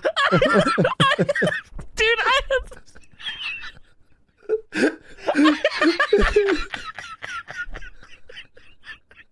Well, when you said riding him, at first thing I was like, dude, I okay. immediately said piggyback. I was being serious. Piggyback style. Holy fuck. Riding. Oh my God. That makes so much more sense. Wow. Oh, yeah. That's sick. Wow. All right. Yeah. That happened. That's awesome. Awesome. Fuck. All right. May 3rd. Dr. Luther, who was a cult figure for FMW many years back. D. Luther? Luther will return to Atsushi Onita's 513 show in Korakuen Hall, which is headlined by Onita and a bunch of fucking guys, and I'm going to fuck their names up, and I don't want to look like a jerk off. But Dr. Luther back in fucking Onita's good graces here, which goes to show how fucking far back Luther has been rocking this shit. That's insane. This was what, 99? 99. Wow. That's 99, crazy. and then like fucking like 20 years later, he's wrestling on our show. Yeah, that's kind of fucked up. Speaking of mainstream sports, they were just talking about other sports shit here. On 5-2, I put this in there for the Phillies. Philadelphia Phillies versus Los Angeles Dodger game in Philadelphia will be a birthday party for the Philly Fanatic. Are you familiar with the Philly Fanatic? At their mascot? Yeah, the big fucker with the tongue. Oh, okay, yeah. With the gimmick, yeah. Who supposedly is a big wrestling fan. I don't know how they got that info. Before the game, they are going to set up a wrestling ring and have the Rock and Roll Express versus the Head Shrinkers with the Fanatic as referee, which is awesome. But I put that in there because there's another note later on.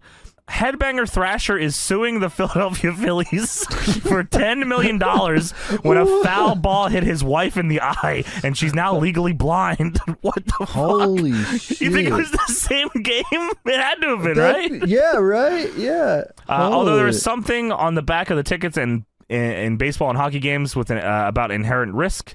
There was a recent court case of a similar situation in a baseball game where the plaintiff was awarded 7 figures. So, Philly Fanatic, big wrestling fan, and then they fucking annihilated Headbanger Thrasher's wife in the face with a baseball. Up, man. That's crazy.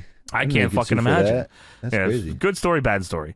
Even after a good business weekend last week, there are still a number of bounce checks during this week. In ECW, the morale is generally not good for that reason. So, things are not looking too hot, but I mean, ECW survives for another year or two, right? Yeah. ECW's gone in 01. What's guilty as charged is I think it was like January, isn't it? January, yeah. So they still got a little time left, but I mean, obviously it's so weird. I feel like we talk about this a lot on here. We go back and talk about ECW stuff. We've been watching a lot of ECW when we do DPW trips, and it's like you look at those crowds, and they are packed fucking houses. I mean, they're not like stadiums, but like.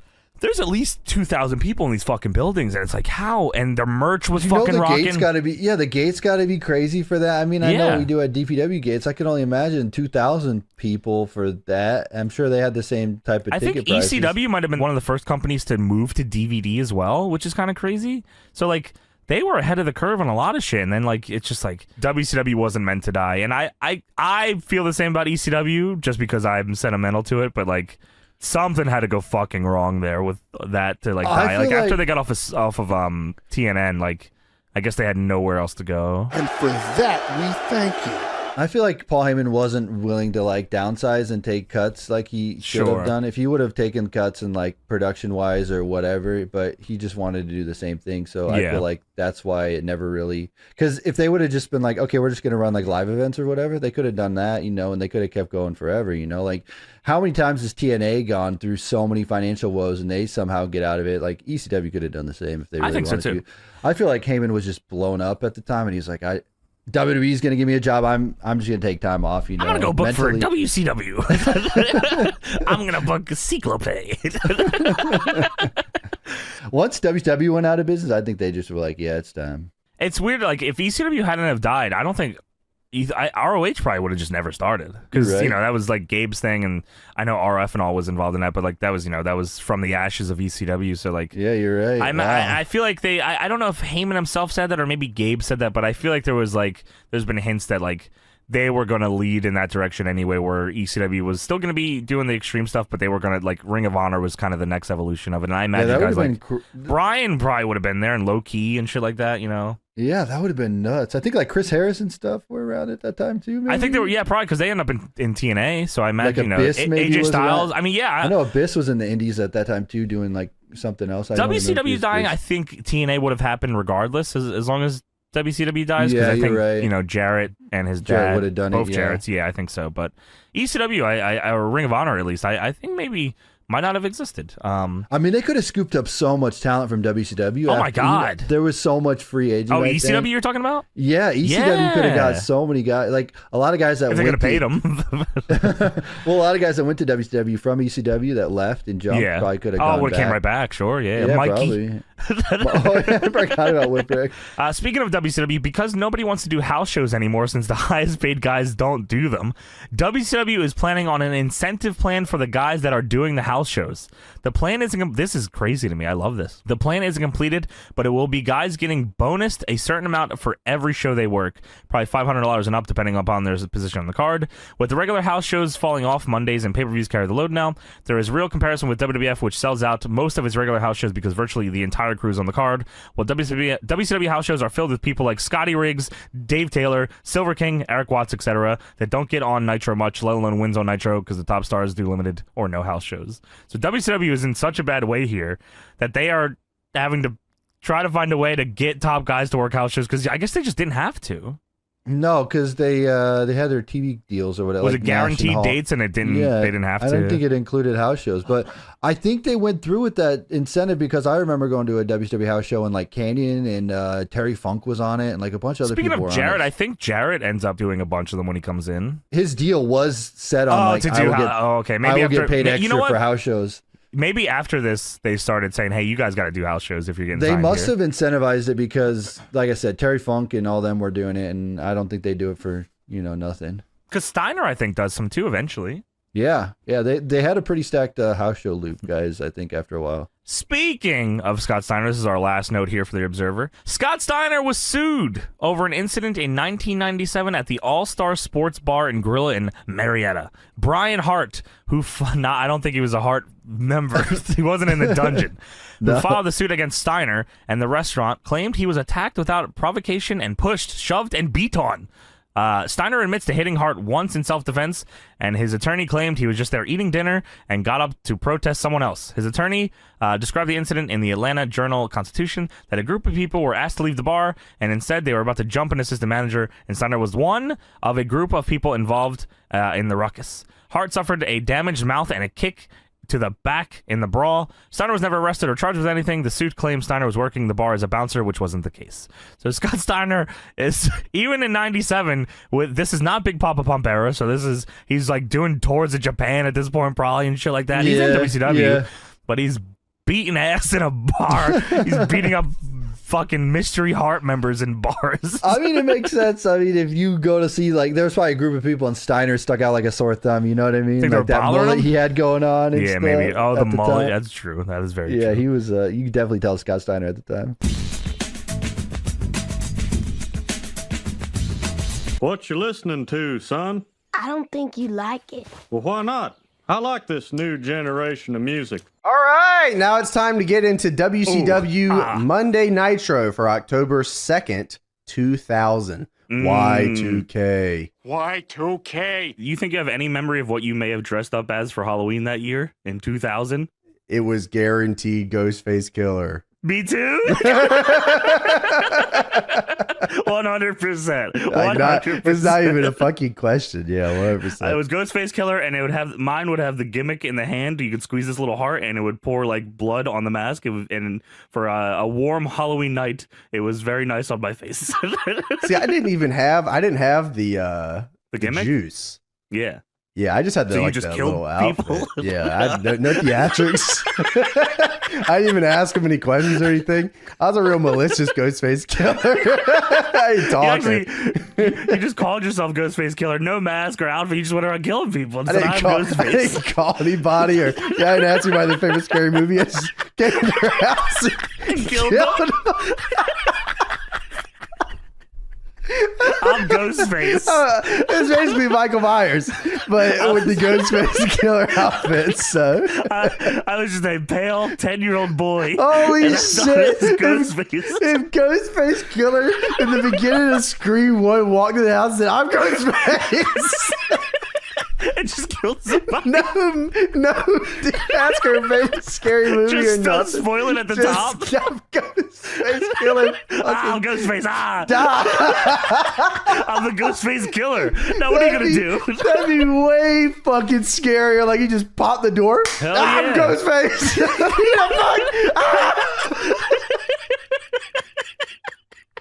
This shit would be rolling. Oh fuck. Anyway, that has nothing to do with what we're watching. Oh yeah, sorry about that.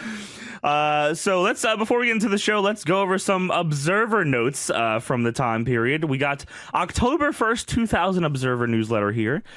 These were two back-to-back hitters at the top that I just put in very short lines here. For WCW news, the Nitro Grill officially will be closing its doors on October 1st due to red ink. And then right after, ICP no-showed Thunder.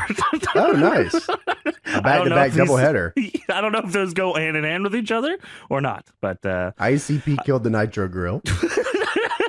That's our rumor of the week. Oh no! I agree. We're bringing it back. I knew that segment would hit. Apparently, there was a blow up in the office with Russo and JJ Dillon. Dillon, as the story goes, was on the phone talking to someone about the 9/18 Nitro show, saying how stupid it was that Tigress beat 3 guys by herself in the elimination match, and then how after doing an angle that Russo had brain surgery, he showed up with his head shaved. Russo was walking by and heard the conversation and blew a gasket. What about the brain surgery? I guess, did they do an angle where Russo had brain surgery? He was bald? Well, no, he didn't shave his head. He had brain surgery and had a full head of hair still. Okay, so they removed his brain from his head completely, Shibata style. Yeah. They put it back in. They put it back in. He was fine. DDP did ask for his release, but Brad Siegel didn't want to give it to him. Russo had made it clear to DDP that he only wants him to put over younger guys, whereas DDP thinks he can still be in the world title hunt. I didn't realize DDP had ever asked for his release or anything like that, or that they were just trying to jabroni him like that. DDP was over his fuck still in 2000. I love how black and white these conversations are from back in the day. It's like, we want you to only put over young guys. It's like the wrestling business is, that's so weird. Like the business is so like ebb and flow, but like the idea of like going to someone and being like, you are now just putting over 25-year-olds sounds like super stupid. It is like, very silly. It's way different now too. It's like, all right, you're gonna put over this young guy, 40-year-old Finn Balor, right out of NXT. Yeah, right. Yeah, look at him. Look at this guy. This is the future. Speaking of burying things, Brian Clark did an interview this past week where he called the entire tag team division in the company a joke, saying how bad it was that they gave the 2 smallest guys in the company the tag titles and that the entire FA push was all political. Brian Clark also seemed mad about some of the commentary Conan had been doing as of late, saying how Brian Adams got in Conan's face, and Conan said how what he was saying wasn't personal, but he believes it really was. So I guess there was also an argument between them. Brian Clark sucks. Well, so Conan also did bury every single person on commentary, like without remorse, constantly. Well, because Kevin Nash did it, so he did anything Kevin Nash. Well, Kevin Nash is the coach. The coach and the manager and the GM and the boss. He is crazy this time. The October 9th, 2000 Figure 4 Wrestling Weekly. So I was kind of... Yes, I was kind of thrown off here because this is October 2000, and this says the announcement that either Mandalay Sports or Get Ready, Vincent K. McMahon had purchased World Championship Wrestling was expected to be made just after we went to press. Because this doesn't happen for like 6 more months. But I'm sure there was finalization and contract stip-ins and shit. Do you like think that, people here were just like, that's bullshit? Like, no way. Yeah, I'm sure it was like held close to the chest, and like I'm sure they had like to. You know, there's a lot of contractual shit. There's a lot of contracts at play. Yeah. I mean, that's a lot. So I get, in my head, I guess I didn't even think about that, but I guess, it was probably emotion more than just on the day it happened. So yeah. Here's another thing about the future of WCW here. The feeling throughout the industry late Tuesday night was that Eric Bischoff and Jason Hervey would run a new company, probably called WCW Extreme or World Championship Extreme Wrestling. The domain WCW Extreme and WCW Extreme with no E were registered as both .coms and .orgs by Mandalay on July 22nd, 1999, which indicates they had been interested in either working or purchasing the company outright for at least a year now. While it's hard to speculate until an announcement is actually made, the feeling is that part of the deal would include TBS and TNT keeping the highly rated Nitro and Thunder shows. World Championship Extreme Wrestling sounds like that fed that G.I. Ho was in. Oh my God. Yeah, I forgot about that. G.I. Ho. And they should bring I'm her sure in. it went it would have went just as good too, I promise. I think so too. More ICP news here. Insane Clown Posse no-showed Nitro and Thunder last week. And the grill. That reported on their hotline that they'd quit again.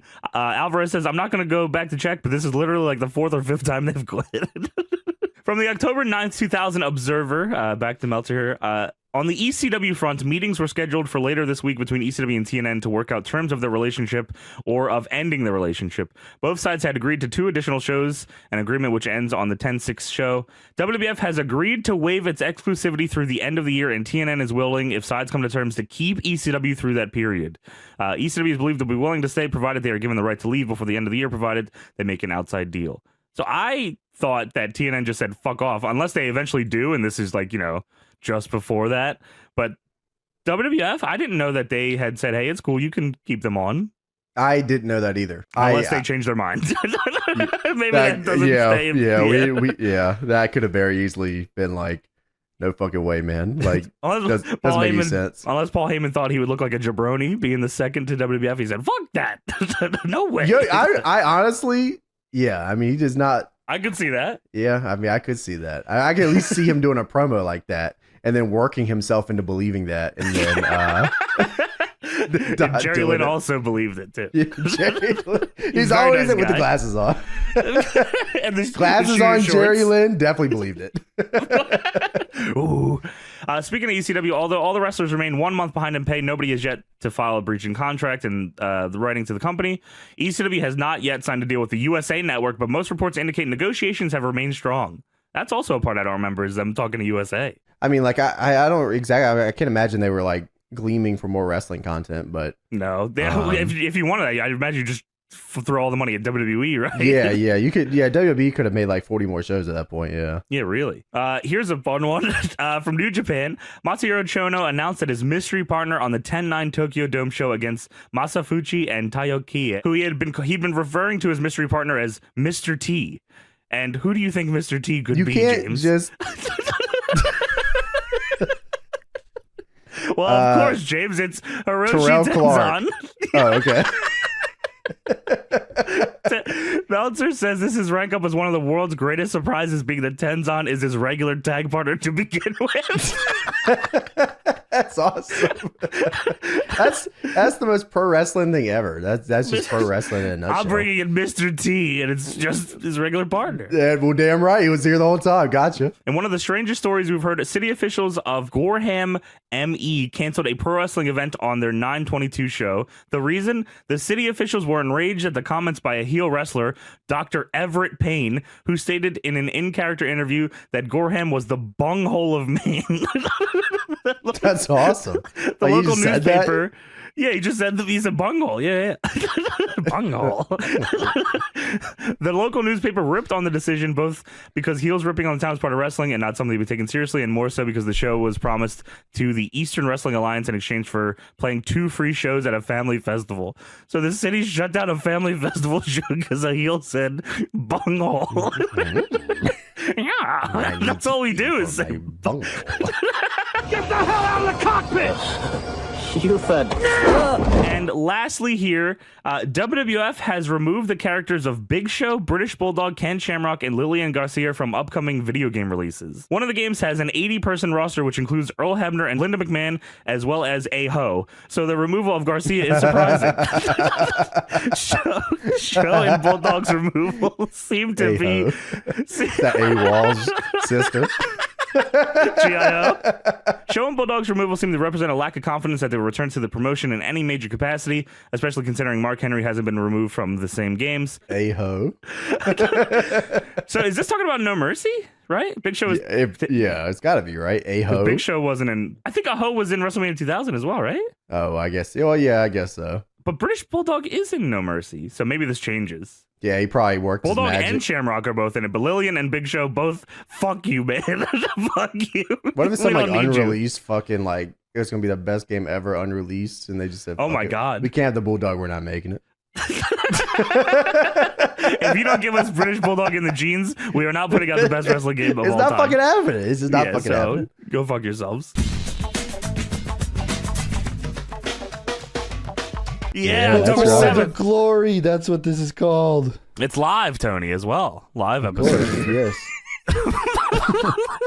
What are you doing over there? What's going on? Nothing, man. I'm just thinking about this show that we're talking about, man. I'm thinking about that as well. But before we get into the show, James, you can't jump too far ahead here. We got to talk about what was going on in the world of wrestling around that time. Okay, let me know. With the Observer notes, Tony, of course, yes. And I got my Observer.jv here. That's so sick. And I'm going to take a look at them. The Wrestling Observer newsletter, October 4th, 2010. We don't have too much here, by the way, because this era of wrestling sucked absolute fucking ass. Yeah, 2010 was the trenches, man. I'm sorry. Horrible time. What do you mean, come on, Tony? What'd you like about 202010? This is when James came back to wrestling. Hold on. Yeah, I mean, look at where we are now, man. Yeah, I gotta you're right, do this shit. I want to hear it. This was from a Dragon Gate show that was running in Milwaukee. The second weekend show was nearly a disaster. The guy who was supposed to supply the ring canceled on them, and they didn't know about it. So at the last minute, they had to call around, and finally, it wasn't easy, used a ring by Roche Brown. All the wrestlers worked together to set it up, and the show only started 90 minutes late. It could have been a lot worse. The Dragon Gate guys had said they would go to the store and buy padding and work matches without a ring and start working on ideas. 90 minutes is, for an indie show, is pretty solid. It's all, that's fucking very impressive. It is super impressive. I was reading that and I just got PTSD. Just sitting in that parking lot. I remember that horrible. Look, guys, we'll let you in soon. It'll be all right. The worst Friday is what it was. TNA news here. Kurt Angle has been talking more and more about doing maybe one more year of active wrestling and moving into acting. He did agree to terms to do the next year in TNA. It's funny that in the middle of a storyline where if he loses, he has to retire, that he puts on Twitter that he signed a 1-year contract extension. Oh, no. Twitter in 2010 was way different, though. Holy fuck, yeah. That was That's you were like getting blocked by Matt Hardy. Yeah, that was a way different world back then. Oh, entirely different. You could just, there was one time they did like a Q&A thing with Taryn Terrell, and I tweeted asking if she was a lizard. I don't remember why. That's and regarding Sting, whose deal expires at the end of the month, the situation is very similar every year. Sting usually enters the year with the mentality that this will be the last year of his career, and then at the end of the year, Dixie Carter pushes him to commit for one more year. It's been described that he's never been less interested than he is now, but the money he gets is very good, which is $500,000 per year. And his schedule, he works no house shows and limited dates overall, isn't hard, and it's an impossible deal to turn down. So Sting was trying to fucking get out of there for a while. He's trying to check out 2010, and he's still because they had 2022. Yeah, he was checking out because he got that big money deal coming up. You know what I mean? What was that? Which one is that? The one where he goes and loses to Triple H. No. We don't talk about that shit here, man. We were there live. We saw it live. When you saw that happen live, was it like, because, the match was like a bunch of running and stuff. I know wrestling can feel different in person, so maybe the crowd or everyone around you was like as excited and stuff, but like, were you guys like bummed immediately? No way. No, we were not bummed. We were high-fiving. We were drinking. That's crazy. We were drinking, going crazy. That shit was funny as hell. We We got to see Nash and Hall and fucking X-Pac, and it's just fun as fuck. James looked over at me and goes, you know how funny it'd be if Sting actually lost? Oh, no. Beer in one hand, we're chilling. Yeah, it was a good night. Because of you. Triple H said, I did it for that guy out there. The glasses. The October 11th, 2010 Observer. In AAA video game news, the Lucha Libre AAA Heroes del Ring game for Wii has been moved to a November release. The Xbox 360 and PS3 versions of the game came out on October 12th as scheduled. The plans to offer a free mask for those who pre-order the game was changed because of fear that children may put the mask on and suffocate. Slang, the company behind the game, contacted retail outlets to make sure there's no more marketing of the free mask for pre-orders and are looking to come up with a new pre-order item. I'm gonna let you know now, they didn't come up with fucking shit, and I was pissed that I didn't get my fucking mask. Oh, that sucks. Me and Slip still talk about that to this day. That because I think it was like just gave up on Octagon. it? I feel like I only found out they weren't giving the masks out for the pre-order when I went to GameStop to get the game. They're like, oh yeah, we don't got those. Sorry about that. I said, what the fuck, Maybe man? that GameStop just screwed you. I don't think anybody got them, honestly. I don't think it ever, like, I think it might have got held up at, like, customs, and they just never brought them over or something like that. Yeah. I think it was something fucked up, like, yeah. You better go fucking find them. And more TNA news here. Hogan scored a legal victory over Post Foods for their TV commercial with Bulk Boulder as a character who certainly looked a lot like an 80s Hulk Hogan, which was produced without Hogan's consent, and the settlement terms were keeps confidential, but the ad called Coco Smashdown has been pulled. You better fucking not use what, that, dude? Yeah. Bulk Boulder has nothing to do. That has more to do with Horace Hogan than it does Hulk Hogan. You're right. Come on, man. Fuck you, dude. Wasn't John Cena in that Bulk Boulder commercial? Who? Five knuckle shuffle him in your face. John Cena? Didn't they do a Bulk Boulder with John Cena? Mate, did that? Is that'd be even they crazy? They just went with that instead. Who's this jabroni with me? John Cena did a wrestling tie-in with Fruity Pebbles or something. I think Bulk Boulder was around then. Cut the fucking lawsuit, dude. John Cena's doing it. It's gonna be me. I'll be Bulk Boulder, brother. This is a fun one. TNA did drug testing several weeks back, and wrestlers did fail tests. They were told that they failed tests, and then there was no disciplinary action or suspensions of it. They did drug tests and said, yeah, you're on drugs. Yeah, what are y'all out there? What are you going to do about it? If there's a problem, how you going to solve it? Yeah, you're going to solve that. I don't know. For some reason, I thought that's ridiculous. Test them and yup.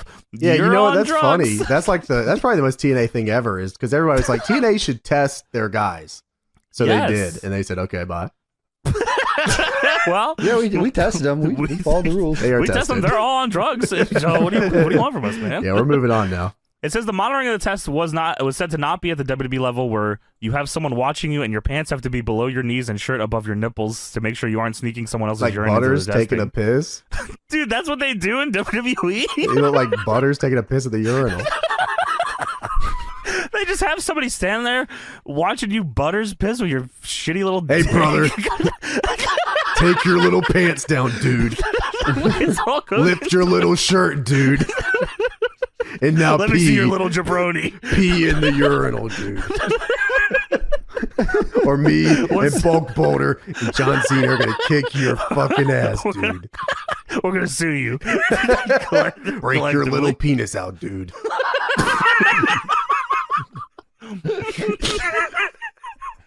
You're pissing clean, dude. I need to give you some drugs.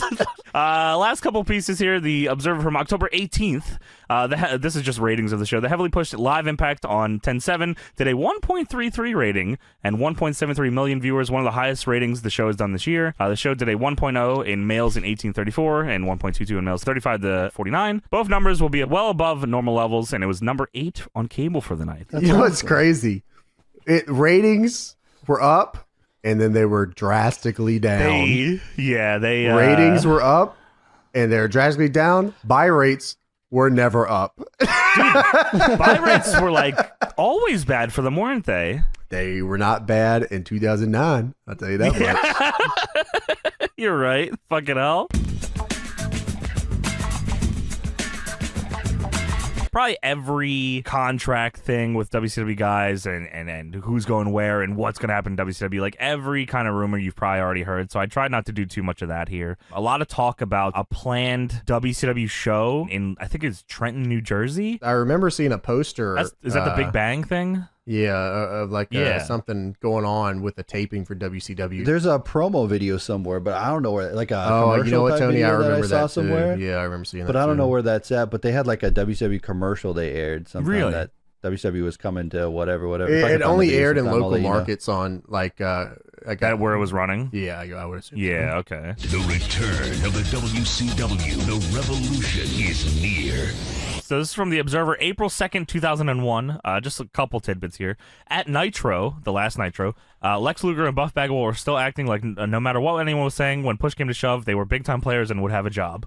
Well, Luger doesn't even get fucking brought in at all. That's insane. And Vince still had the grudge from him jumping ship on Nitro? I'm sure. Yeah, I'm sure he did. I mean, you look back on that stuff about, a lot of the times, especially in the WWE documentaries, it'll be Vince doesn't hold a grudge if he can make money. And well, that's sometimes true. It's also sometimes not true at all. I feel like CP would have made money.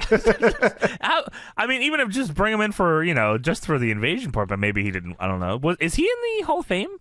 Do they hate Lex Luger big style, or is he in the Hall of Fame? And then we all know what happened with the Puff Bag. Well, he had an okay match with Booker T, and they told him to die. It wasn't even bad. It was not bad, dude. It was not bad. Yeah. We watched it on Patreon. You can go back and find it in the archives. But the WWE documentaries make it sound like it's a catastrophic failure, and that had no heat, and everyone thought it sucked shit. They just have a match. Yeah, it's just a match. There's probably shittier matches on that show itself. Yeah, you're right. Fucking hell. As late as 3/21, Disco Inferno did an Atlanta radio interview saying he thought all the talk about TBS and TNT canceling wrestling was a work by Bischoff. I think he still thinks that to this day. He's waiting for the comeback. That run is coming, me and the duck. That's crazy. Here's one for you, James. This appeared on a Scott Steiner website on 3/24. That's a crazy sentence. I don't know what the website is, but in protest of this is crazy actually. I don't know if he wrote this or told somebody to do this, but this is fucking hilarious. In protest of World Championship Wrestling's decision to have Scott Steiner lose to Booker T on the final Nitro, BigPapaPump.com is temporarily closing its doors. Booker T has already signed a contract with WWF. Big Papa Pump has not. WCW and the WWF cannot have the World Heavyweight Championship belt in the hands of someone who may or may not work for the new company. In other words, Big Papa Pump will be handing over the belt to Booker T. Better Booker T than Hollywood Hogan. The best part Scott Steiner wrote this. The best part of the whole situation is the fact that nobody controls Scott Steiner. Nobody. Maybe Big Papa Pump will quote-unquote forget how the match is supposed to end. Fans of the Big Bad Booty Daddy should always remember who the true final World Heavyweight Champion of WCW is. I like that Scott Steiner, not Scott Steiner, implied that Steiner was going to shoot on Booker T and take the belt. That's crazy. Well, Steiner had the OG at the end of WCW. He had the OG belt because they made the 4 copies, and that's the one WWF got was one of the 4 copies because that's the one that he lost to Booker because Steiner didn't want to fucking bring the belt on the road. So he was wow, that's awesome. Yeah, they just had the ones they made for Ready to Rumble. They made casts of the WCW belt, and then Booker won the cast from Steiner, and then WWE got the cast version. I don't even know if they... And they didn't even know or care? I don't think they cared. I don't think they ever had the original Big Gold on WWE television. Somebody has the Big Gold. Who has the Big Gold? Conrad has it now. Figure 4 Wrestling newsletter from April 9th, 2001. This was absurd, this note here. Some notes from the Access Fan Festival prior to WrestleMania. Alvarez says, I find this incredible to believe, but they had a giant cage set up where fans could pay $300 to sit and eat Chef Boyardee beef ravioli with Big Show. Big Show's probably got one of the most interesting careers of all time. Why? Gotta be one of the most ridiculous careers. You want to eat ravioli? I bet Big Show was barrel rolling that ravioli too. Chef Boyardee beef ravioli in a giant cage with the Big Show. I know he wanted that sweet meat. I know he was on that shit. One fan who attended said the people were just standing around outside the cage like Show was a wild animal on display at the zoo. I asked whether he ate ravioli with every single fan and was told he only dined with 2 of them. So he downed 2 of them. 2 beef ravioli meals, and he said that's enough. 600 bones. Dude, that's like I don't know. That's crazy to me. Like that Chef Boyardee.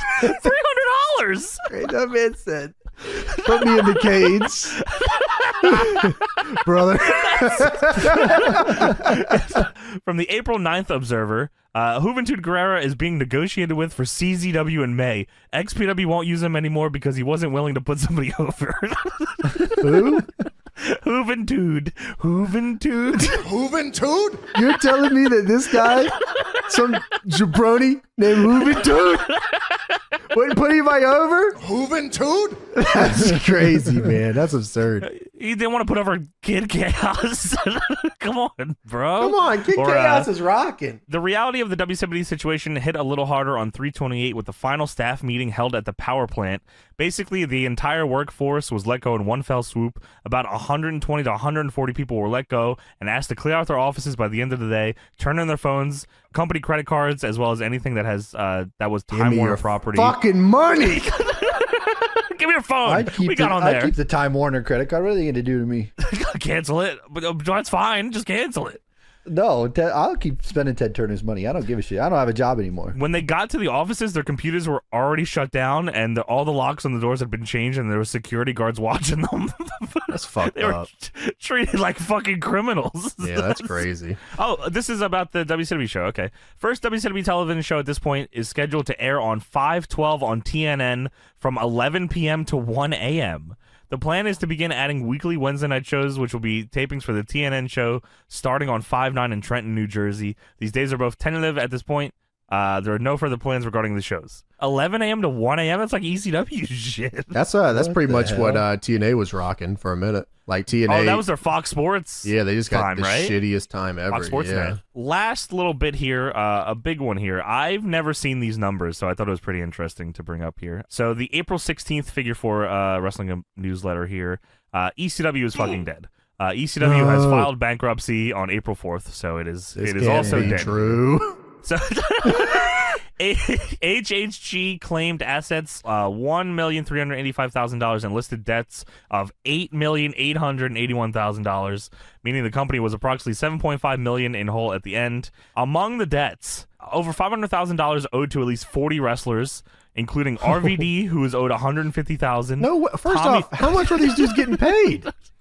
Everyone told me they were getting a hot dog and a handshake. You think these were yearlies? I guess technically they were. But written on, that is what they were getting. Written on down on the paper, though, there was something else there. What? $150,000 for RVD, $100,000 for Tommy Dreamer, $50,000 for Rhino, $47,000 for Francine, Roadkill, $21,000, $12,000 for Don Callis. Both Tajiri and Super Crazy were both owed $5,000. Joey Styles was owed $50,000. They owed $140 to one of their law firms, $50,000 to one of their accounting firms, and $11,000 to one of their travel agencies. They owed $244,000 to the MSG Network, $243,000 to American Cable Productions. What the fuck? Yeah, what are they? I mean, what? Yeah, what? $75,000 to Stonecutter Productions. How does this even happen? How did they get this? How did these companies just let them get away with this? How is it that you owe your accountant money? Your accountant is your accounting is the one that deals with your money. They owe money to. Give me your fucking money. They owe the accounting firm money. That is insane. How does that happen? $16,000 to Fox cable networks, thousands to various radio stations. They owed thousands to people that helped with printing, security, and equipment. How do you talk your way in to get free advertisement on the radio? I'll pay you later for radio advertisement. Just let me pay you later. I will send in Sabu. How can we do that? How can we get us that much debt in DPW? I want to do that. Yeah, me too, Tony. I agree. I think we start by hiring Rob Van Dam. Well, if you have $150,000 right here, you can. Yeah, we can figure that out. They also owed $1 million to a subsidiary of Acclaim, $300,000 to Farm Club, and $150,000 to In Demand. And then they owed $500,000 to WWE. Wait, what? Fuck? A debt of $587,500 to WWFE was also listed, so the claim that they never had a working agreement was clearly false. And they also owed $14,000 for a 1998 Ford F800 truck, which was co-owned by Dreamer. Damn. Holy what fuck. The hell? The big money appears to be debts owed to the Heyman family, totaling $3.8 million. ECW is dead. Sorry about that. And so is WCW. Wow, that's a lot of debt. That's crazy. And now it's time for SmackDown, the hottest product of April 2001. The only product. Come on, CZ Dub, baby. XP Dub is rocking. They're on Philly local channel. No, dude. It wasn't rocking. All right, sorry. Yeah, rocking. 97 wasn't a hot time in wrestling at all. Not hot. Shit, you weren't watching the competition, brother. Bro, nobody was watching wrestling in 1997. What was going on? The NWO? It was the peak of WCW? The American males. Yes. See, you remember now. And what do you call that, buddy? Yes, of course I remember the group. Yeah, there you go. And there was 2 people in it. Get Mandela'd. So anyway, the January 6, 97 Observer. From all accounts, Tony, the deal to bring in Bam Bam Bigelow to WCW fell through as Bigelow turned it down. They wanted him in the NWO, and one of the main reasons he left the WWF in the first place was because he was mad about the amount of power Kevin Nash and the company had. Tatanka is a question mark. So I don't know if that means Tatanka is also being considered for the NWO, but I don't remember hearing Bam Bam being an NWO guy. Why wouldn't he? Everybody else is in it. Well, fuck Kevin Nash, that's what you said. Yeah, just everybody else is in it. I'm pretty sure nobody in the NWO like Kevin Nash either, so it doesn't matter. Bam Bam doesn't come in for like a couple more years, right? Does he come in 98 or 99, WCW? I don't remember. I want to say 98, yeah. Okay. After ECW didn't pay him, shockingly. Wow. From the Observer, January 13th, 1997, the debut of Shotgun Saturday Night on January 4th was largely a flop, content and reaction-wise. The show didn't air in this market, but the reaction was 100% negative by those who called and faxed, and strongly negative for that matter. I can't imagine going out of my way to fax into something and say this shit fucking sucks. You had to have really fucking hated something to fucking go out of your way for that shit. Hating was crazy back then. You had to I dialed your effort. ass. You're mine. Effort. Yeah, I fucking put a paper into this fucking thing, dialed it, and waited for it to send to your bitch ass because I wanted you to know how much I didn't like your shit. You couldn't even get numbers off that. Like, you couldn't even get numbers. The only person that saw the hate was you and the person you were sending it to. Yeah, there was no you weren't trying to gain anything from it. Yeah, you're right. Now it's completely changed. Now you do it for the numbers. Back then, back in my day, we used to fax. We were clicking numbers and sending hate. That's all we did. Yeah. You can believe it. We breeded hate. Hate breed. The first show was from the Mirage, a New York nightclub, and drew 350 fans and a $6,000 house. They had talked about getting a 3,000 capacity for the show, but they only got 350 fans. And they charged $20 to get in. They wanted 3,000 and they got 300. There's no way. That is fucking unreal. They charged $20 to get in the door for a risque comedic show that wasn't funny, according to the reports received. With all the hype nationally over the week before the show about the debuting taping at the Mirage, that kind of turnout was pathetic. Next week, for this show that we're watching? This is the first show. This is the first one. Oh, okay. Yeah. That card sucked. Don't worry. Why do they want how are they going to get 3,000 people in 97 when WCW is smacking their ass? Well, come on, we got Sonny! You've lost your mind, old man. Next week at the All-Star Cafe, which is the show we're about to review, the show is going to be free admission, and because it's in a theme restaurant as opposed to a bar, the show will be less risque, which is... Wait, this was free? The one that we watched on this show was a free attended show, yes. Wow. The live wire format changed again this week. Jim Ross was on with Vic Venom. The newsworthiness was the last 15 minutes where they didn't screen the calls, so they said, and it was obvious they were telling the truth since most of the calls were about WCW. I do remember Jim that. Ross was very negative toward WCW, saying he fell asleep during the Hogan-Piper match and said that Hall and Nash maybe should attend a WWF pay-per-view show because they haven't been near a good pay-per-view show since they left the company. When asked about signing Randy Savage, Jim Ross said that the WWF was interested in recruiting younger athletes and that they weren't looking for Jim Ross's age of wrestlers. Damn. He's been fucking awesome. Fuck you, fucking Randy Savage, you old sack of shit. Now, come on a minute. Now, Randy Savage was a different kind of shark. All right, Macho Man. Why don't you fucking munch on these Jim Ross nutsacks? Oh my! Could it be? Hogan and Piper putting him to sleep is awesome. This match fucking sucks, brother. That's crazy because they were working. From the January 20th, 97 Observer, in ECW news, the BWO t-shirt sales are now accounting for more than 40% of total merchandise, and ECW does amazing per-head merchandise business to begin with. Wow. I didn't realize the BWO was rocking like that. The BWO?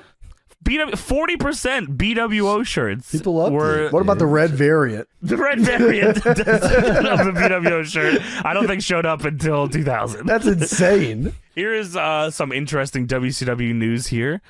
So I guess around this time, Scott Hall and Jerry Saggs got into a fight. Oh, no, not Saggs. Remember anything like this here? Without that is the end of the company. Yeah, well, so I guess they got into a fight. I'm not exactly sure, but I think it started by like Nash and Hall doing a run-in and fucking just annihilating the Nasty Boys with chairs. That sounds about right. And fucking killing Jerry Saggs with a chair, and then they fucking had a fight in the back about it. And then there was a second incident between the two where Saggs and Hall fought, and that led to the Nasty Boys leaving WCW, which I believe is what happens here. So there was no. It says the Wildsiders. It says here there was. It says there was no disciplinary action taken in the deal with Scott Hall and Jerry Saggs from Shreveport. Hall had one tooth knocked out, 2 teeth loosened, a black eye, and we also heard a report of a broken eardrum. He had oral surgery and wasn't expected to return at Nitro this week, but that was there and actually on camera looked to have healed pretty well. Depending upon company politics, in that the Nasty Boys are in the Hogan camp, but Hall and Nash have their friends as well. Kind of says which sides the wrestlers shaded in the story of the incident. Those defending Saggs blame Hall for throwing the chair at a guy who had a concussion. Those defending Hall say Saggs was totally unprofessional and should have been fired. As the story goes, Nash after the match went with a baseball bat and confronted them. That's but incredible. Nothing but words were thrown. The story then goes to Bischoff would have fired Saggs, but Hall felt that Hogan would hold a grudge against them for it and get them back at some point if they were responsible for his friend getting fired. The incident was headed on the 113 Nitro, which almost makes me think they are going to try and turn it into an angle. Because this is Bischoff, it was an angle to start with, although I'm of the belief the latter probably isn't the case. So they had a fight, and then Kevin Nash said, I'm going to fucking handle this with a fucking baseball bat. That's awesome. And that's how the workers were working back then, Man, man. that's how they did it, man. See, what back in the day, we just separated the locker room, and if you came within 10 feet, we'd kill you. That's just how we were doing it back then. I'm just saying. Lastly, here in WWF news, the second Shotgun Saturday Night show got mixed reports, although mostly were negative. Some were positive, saying the only improvement was the lighting. The show was from the All-Star Cafe with free admission. I've heard various reports of the crowd, but one person there live said the number of people there for the wrestling was only about 150, and the rest of the people were there that had just happened to be there and casually watch wrestling while eating. So they just went to the cafe. Vince McMahon got a personal fax from Paul Heyman that just said L. Fuck you.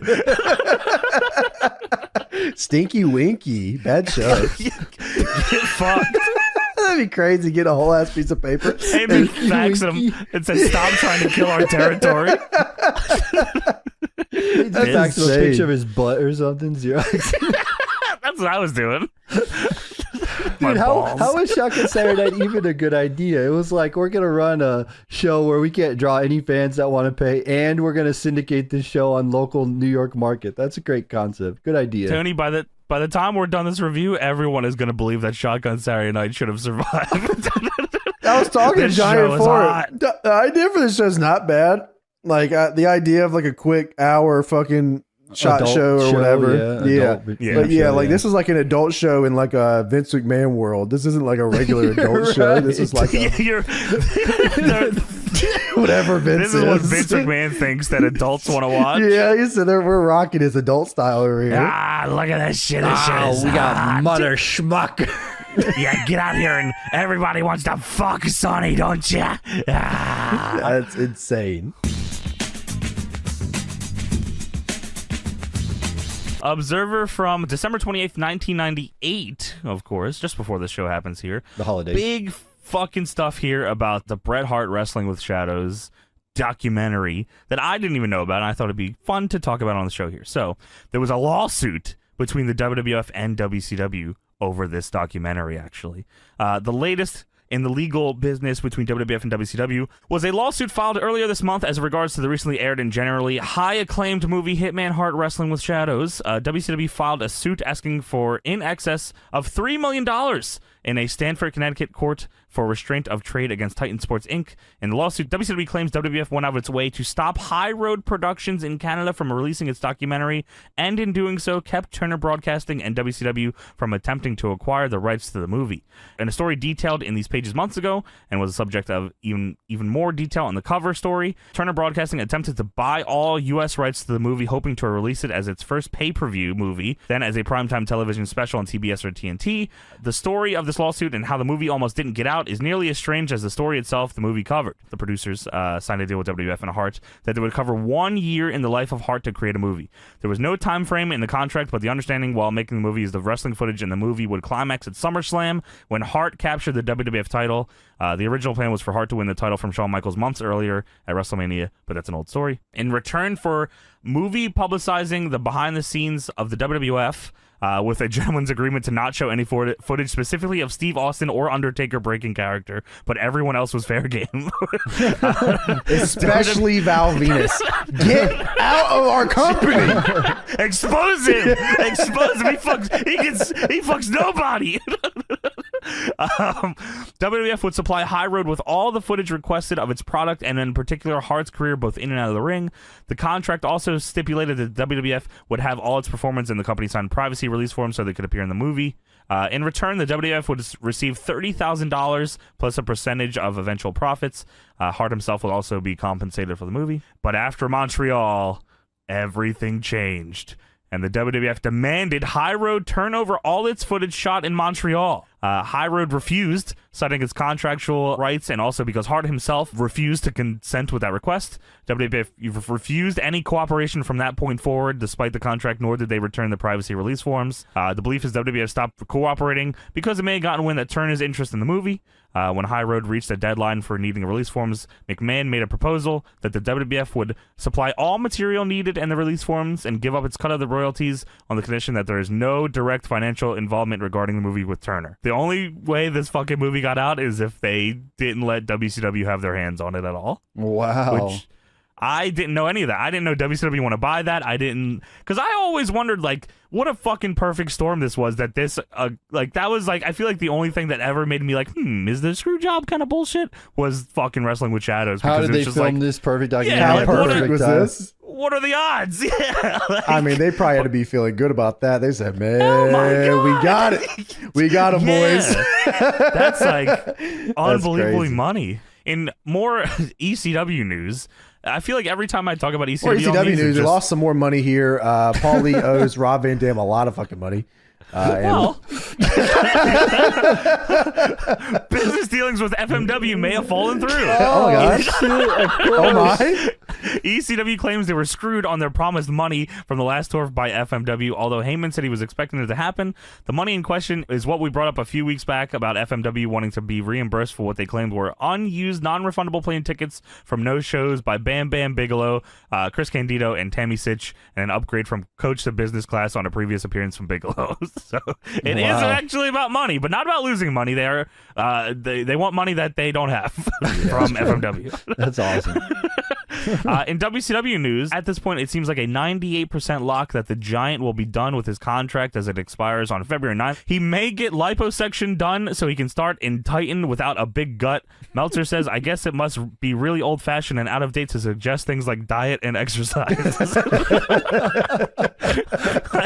That was gnarly. As if the Giant Big Show didn't try that. He didn't try dieting. Stop trying to make the Big Show smaller. He's the Big Show, you fucking bastards. Yeah, that'll never work out. He should just stay in WCW. Let him eat ravioli in the cage and let him fucking rock. Let him make his money. Last piece here. Steve Austin's status at press time over his torn muscle in his side was questionable. I didn't realize Austin was fucking hurt at the time.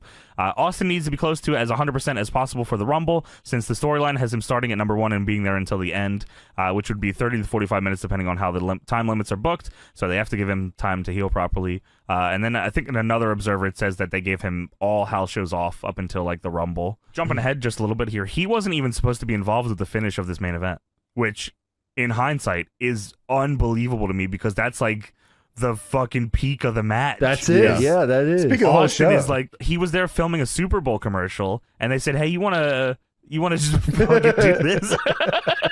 and the story is that. That's so, like, crazy. Wow. What would they have done if Austin isn't in the fucking finish? Like, they would have fired Val Venus. Get the fuck out of here! From the Wrestling Observer newsletter, September 21st, 1998 here.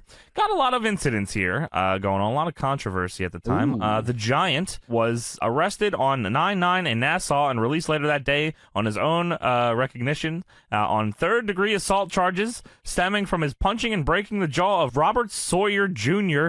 at the Marriott Hotel in Uniondale. Sawyer, who was estimated by witnesses to be about 6'5", was alleged to have started trouble first with Kevin Nash, who simply walked away from the problem. Then he started with the Giant and began provoking him until the Giant punched him in the face.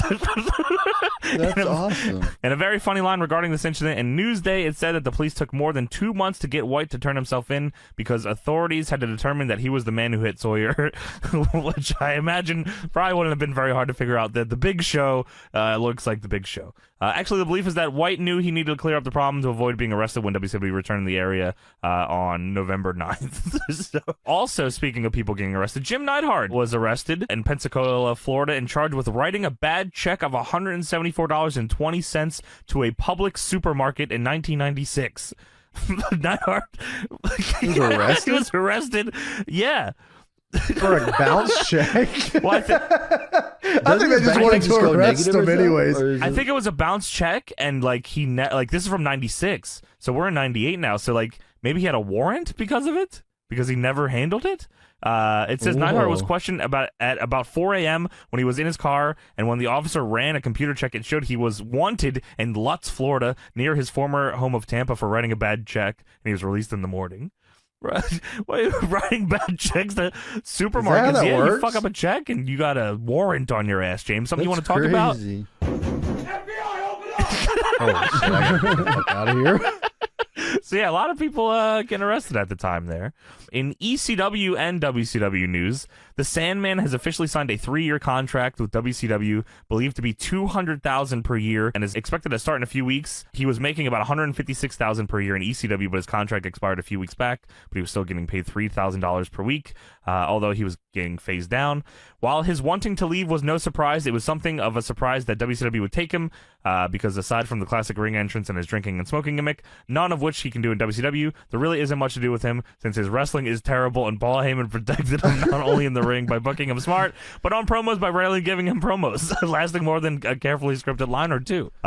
There is some bitterness from the ECW side, not so much that he left, but that he didn't give notice. As of this writing, he has not told the company he's leaving. That's awesome. He's also going to be on the cover of the ECW CD that will be released next month, and it turned out the day he signed was the day the cover with him was finalized. It was believed that Raven and DDP got him WCW and may be able to protect him as far as not jobbing him out. But he also couldn't be any worse than any others in the company who are pushed, although the names that come to mind all have huge names, with casual fans, and Sandman has no name outside of ECW fans. So I thought it was hilarious that Meltzer's writing this big fucking thing about Sandman for sure signing to WCW, and Sandman still hasn't told anybody he's That's going incredible. to WCW. I'm looking at that cover right now for the ECW CD. He definitely was all on wrapped in barbed wire right in the front. Yeah, it's all and then him. he's not even in the company anymore. No, he's not there at all. From the September 28th, 1999 Observer, I just wanted to read these. These are two fun back-to-back little lines here. Big Japan is doing a gimmick match with the ring surrounded by alligators and crocodiles. And the next line, Bob Backlund has signed to appear in the Battle Arts Tournament. These are both insane to me. Awesome. The fuck was Bob Backlund doing in Battle Arts? He was shooting. The hell is that like, buddy? Holy fuck. In Mexico news here, there was a lot more. I guess there was a story about a hair versus hair match with Vampiro and Parata Morgan. Due to the riot after the show, this got some mainstream press in Houston and also in Mexican wrestling magazines. Apparently the promoter, because the house was disappointing, when the show started, told Morgan, who had agreed to lose his hair for a $2,500 payoff, that they would not be able to pay him what he was promised. He asked Morgan that after losing, just allow Vampiro to cut off a little bit of his hair and then run away, with Vampiro chasing him. So they did that. The fans were okay with it, figuring he would eventually be chased back out and finish shaving his head. But when the fans realized that the show was over and they didn't see a head shaving, a riot broke out and fans were pounding on the dressing room door, and police had to be called to calm things What the down. hell? Shave his fucking head. That's awesome. Give me his hair. What the fuck? That's a crazy ass fucking like. They fucking hated this dude and they wanted him bald. We want this son of a bitch bald. Shave his fucking head off. That is crazy. A riot over his fucking hair. Holy fucking shit, dude. All right, yeah, true. Speaking of riots, by the way, there was a mini riot on the September 18th show in Baltimore for the MEWF. Steve Corino had just won a three-way dance ladder match and was cutting a promo thanking the fans who hadn't deserted the MEWF in its local wrestling war with Axel Rotten's Maryland Championship Wrestling. There was a group of about 24 fans that were causing a disturbance all night. He basically challenged them, saying that they haven't been where he's been and been in the ring with who he's been in the ring with. He then invited a local one to go to a wrestling school so he could get out and kick his ass. Holy shit. A fan threw a beer in his face, punches were thrown, other wrestlers pulled Corino into the dressing room, and fans began fighting other fans until police were called to break it up. Whoa, fuck. Steve Corino said, go to wrestling school so I can fucking kick your ass. I love that he was awesome. like, it would be, it'd be cool, but you're a wrestling school. And figure it out. Yeah, I'm not gonna just beat you up here, be a worker, and then I'll take liberty. That's even more Corino crazy. style. That's super Corino style. In ECW news, on the 9/17 Queen show, as the crowd of about 800 left the building, Paul Heyman and Tommy Dreamer were at the exits, giving everyone videotapes of the past 3 television shows since ECW has been off TV in the New York market, and basically Heyman wanted the New York fans to see the recent shows. The goodwill gesture cost them about $4,100 between the cost of the tapes and dubbing and transporting about 1,000 tapes to the arena. Wow. So they they were like, these New York fucking people love this show, and we are going to fucking make you're going to see this damn show, no matter fucking what. That's awesome. That's pretty cool. Yeah, I think it is pretty cool. In WCW news, it's considered almost a definite that actor Jackie Chan will face Ernest Miller at the pay-per-view later this year, although it's not clear which one. World War III is the one that is most likely. Did this ever happen? No. Jackie Chan versus Ernest Miller. Now, why not? A last bit here to take it home here. I thought this was a fun little note. This had no other context, no other follow-up. Just in WWF news, Meltzer wrote, "Whatever happened to Bart Gunn's big push from winning Brawl for All?" And they just moved on. He was asking, so anybody got any news on that? Yeah, can somebody please fill me in on what happened with Bart Gunn and the Brawl for All?